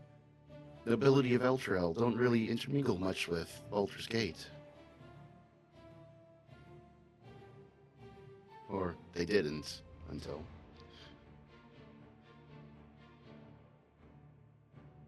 Vox Maledictus came from El Terrell. I almost wonder if he came here as an emissary for the Knights of the Shield. Struck an alliance with the Lamra. Oh, Vox is a Zariel cultist, right? Correct. He is like a staunch, important Zariel He is? cultist. Okay. I just Yeah, wanted to that's make what sure. Mortlock told you now, and you don't know all about how consistent Mortlock's information is. You were already questioning the whole companion thing with him, so. And also, why does this Clem Jasso have a symbol of the companion on him? Born and raised in Elthorel, presumably. This is an Elturellian family. So a cultist in Elturel was worshipping the companion. I don't know if he was worshipping the companion. Didn't he mention some deity or something? A Gargoth? Seems like he was a Gargath worshipper who paid lip service to, although he's in Baldur's Gate now, why would he still have it on him? Bizarre. Well, he may have been running around pretending to be a refugee, Possible. using it as cover. I mean, that's a terrible cover in these days. Well, certainly plenty of refugees running around Baldur's Gate. Also, why wouldn't he have used that cover story to get out of Gauntlet Green Bottles targets? He did. He say he was. That he was a nobleman Of Elturel. of Elturel, Yeah. not a He said he was refugee. from Elturel. I mean, they're all refugees now. So Yeah, he's that's just playing both cards. True, but what was that you said again?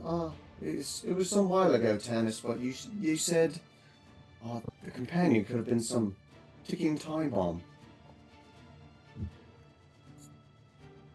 I mean, it's definitely connected to all of this somehow. Maybe in ways we don't outright see. The theory has been percolating in my head now for a minute that these Knights of the Shield have this magical shield given to them by an unknown god, which is a very similar origin story to the companion. They worship secrecy, and yet the origin of the companion is a secret.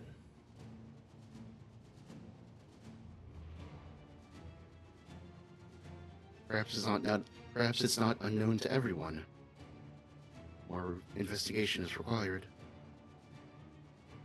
Yeah, I think at this point, just rest up, prepare ourselves for the low lantern. Before we go, what about that chalice and that horn?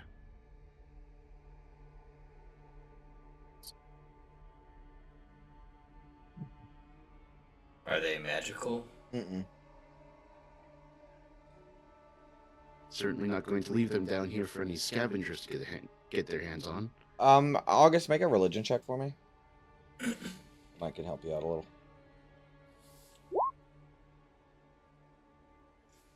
little. Never mind.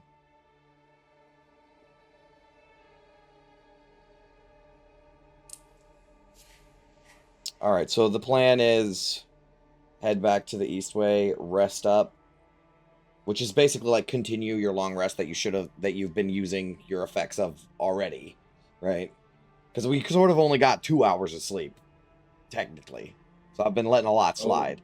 So no, it's fine. I considered it a long rest. Okay. If we continue the long rest until it's nighttime. Do you understand what I'm saying? Yeah. Like, I allowed it to be broken up on this day, and you know, I'm being lenient with that. Yeah, I think go back to Eastway, and we will try the low lantern in the evening. Okay. That's the plan? Sir? All right. Is there anything else you guys want to do in this dungeon? Recover the Tiefling Man. Okay. Stop at Candle Oh, yeah. Hollow on the way. See if the cleric there can cast Speak with Dead. She can. I mean, I'll expedite that process, because I am trying to end the session.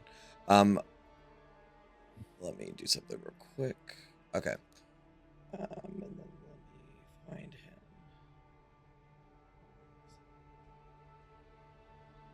So we had 5 questions. So, I mean, who are you?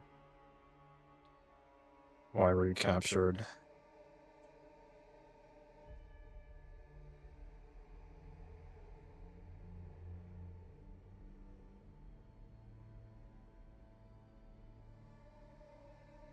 Okay.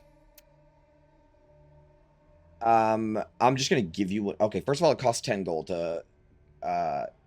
This Candle Hollow lady is not cutting a deal with the Flaming Fist on Speak with Dad. Okay, that's very reasonable. She's giving you a fucking discount for the 10 gold. That's like real fucking 400 cheap copper? for It's that's real fucking cheap for a Speak with Dad. She's being nice to get you the fuck out of here. I'll give her a platinum piece. Perfect. And then I'll just give you what information that you can get off of him without having to ask all the questions. Cool. So basically he is a caravan coordinator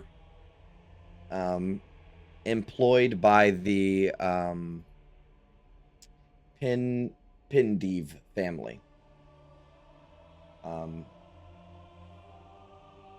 He must have been captured, like, I guess he can explain that he was captured in the raid on Hewn Manor.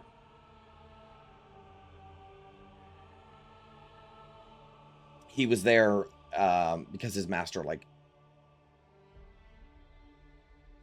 was trying to coordinate business with the Hewn family. And he was just waiting for, he's just a businessman. He knows nothing, basically. He was just caught in the crossfire. But it seems like this Pindeves fellow is doing business with the Hewn family. From what he understood, it was legitimate business. Is there any other specifics you want to know? Because he really doesn't know much.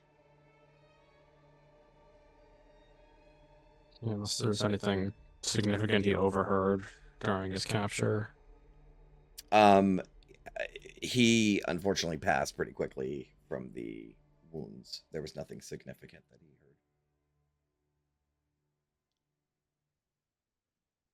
heard. I guess other than, like, the cultists stole a bunch of gold from the Hewn family, you know. Sure. Nothing you didn't already know. I mean, a big treasure hoard was stolen in a big city newspapers, and it was like not even 200 gold.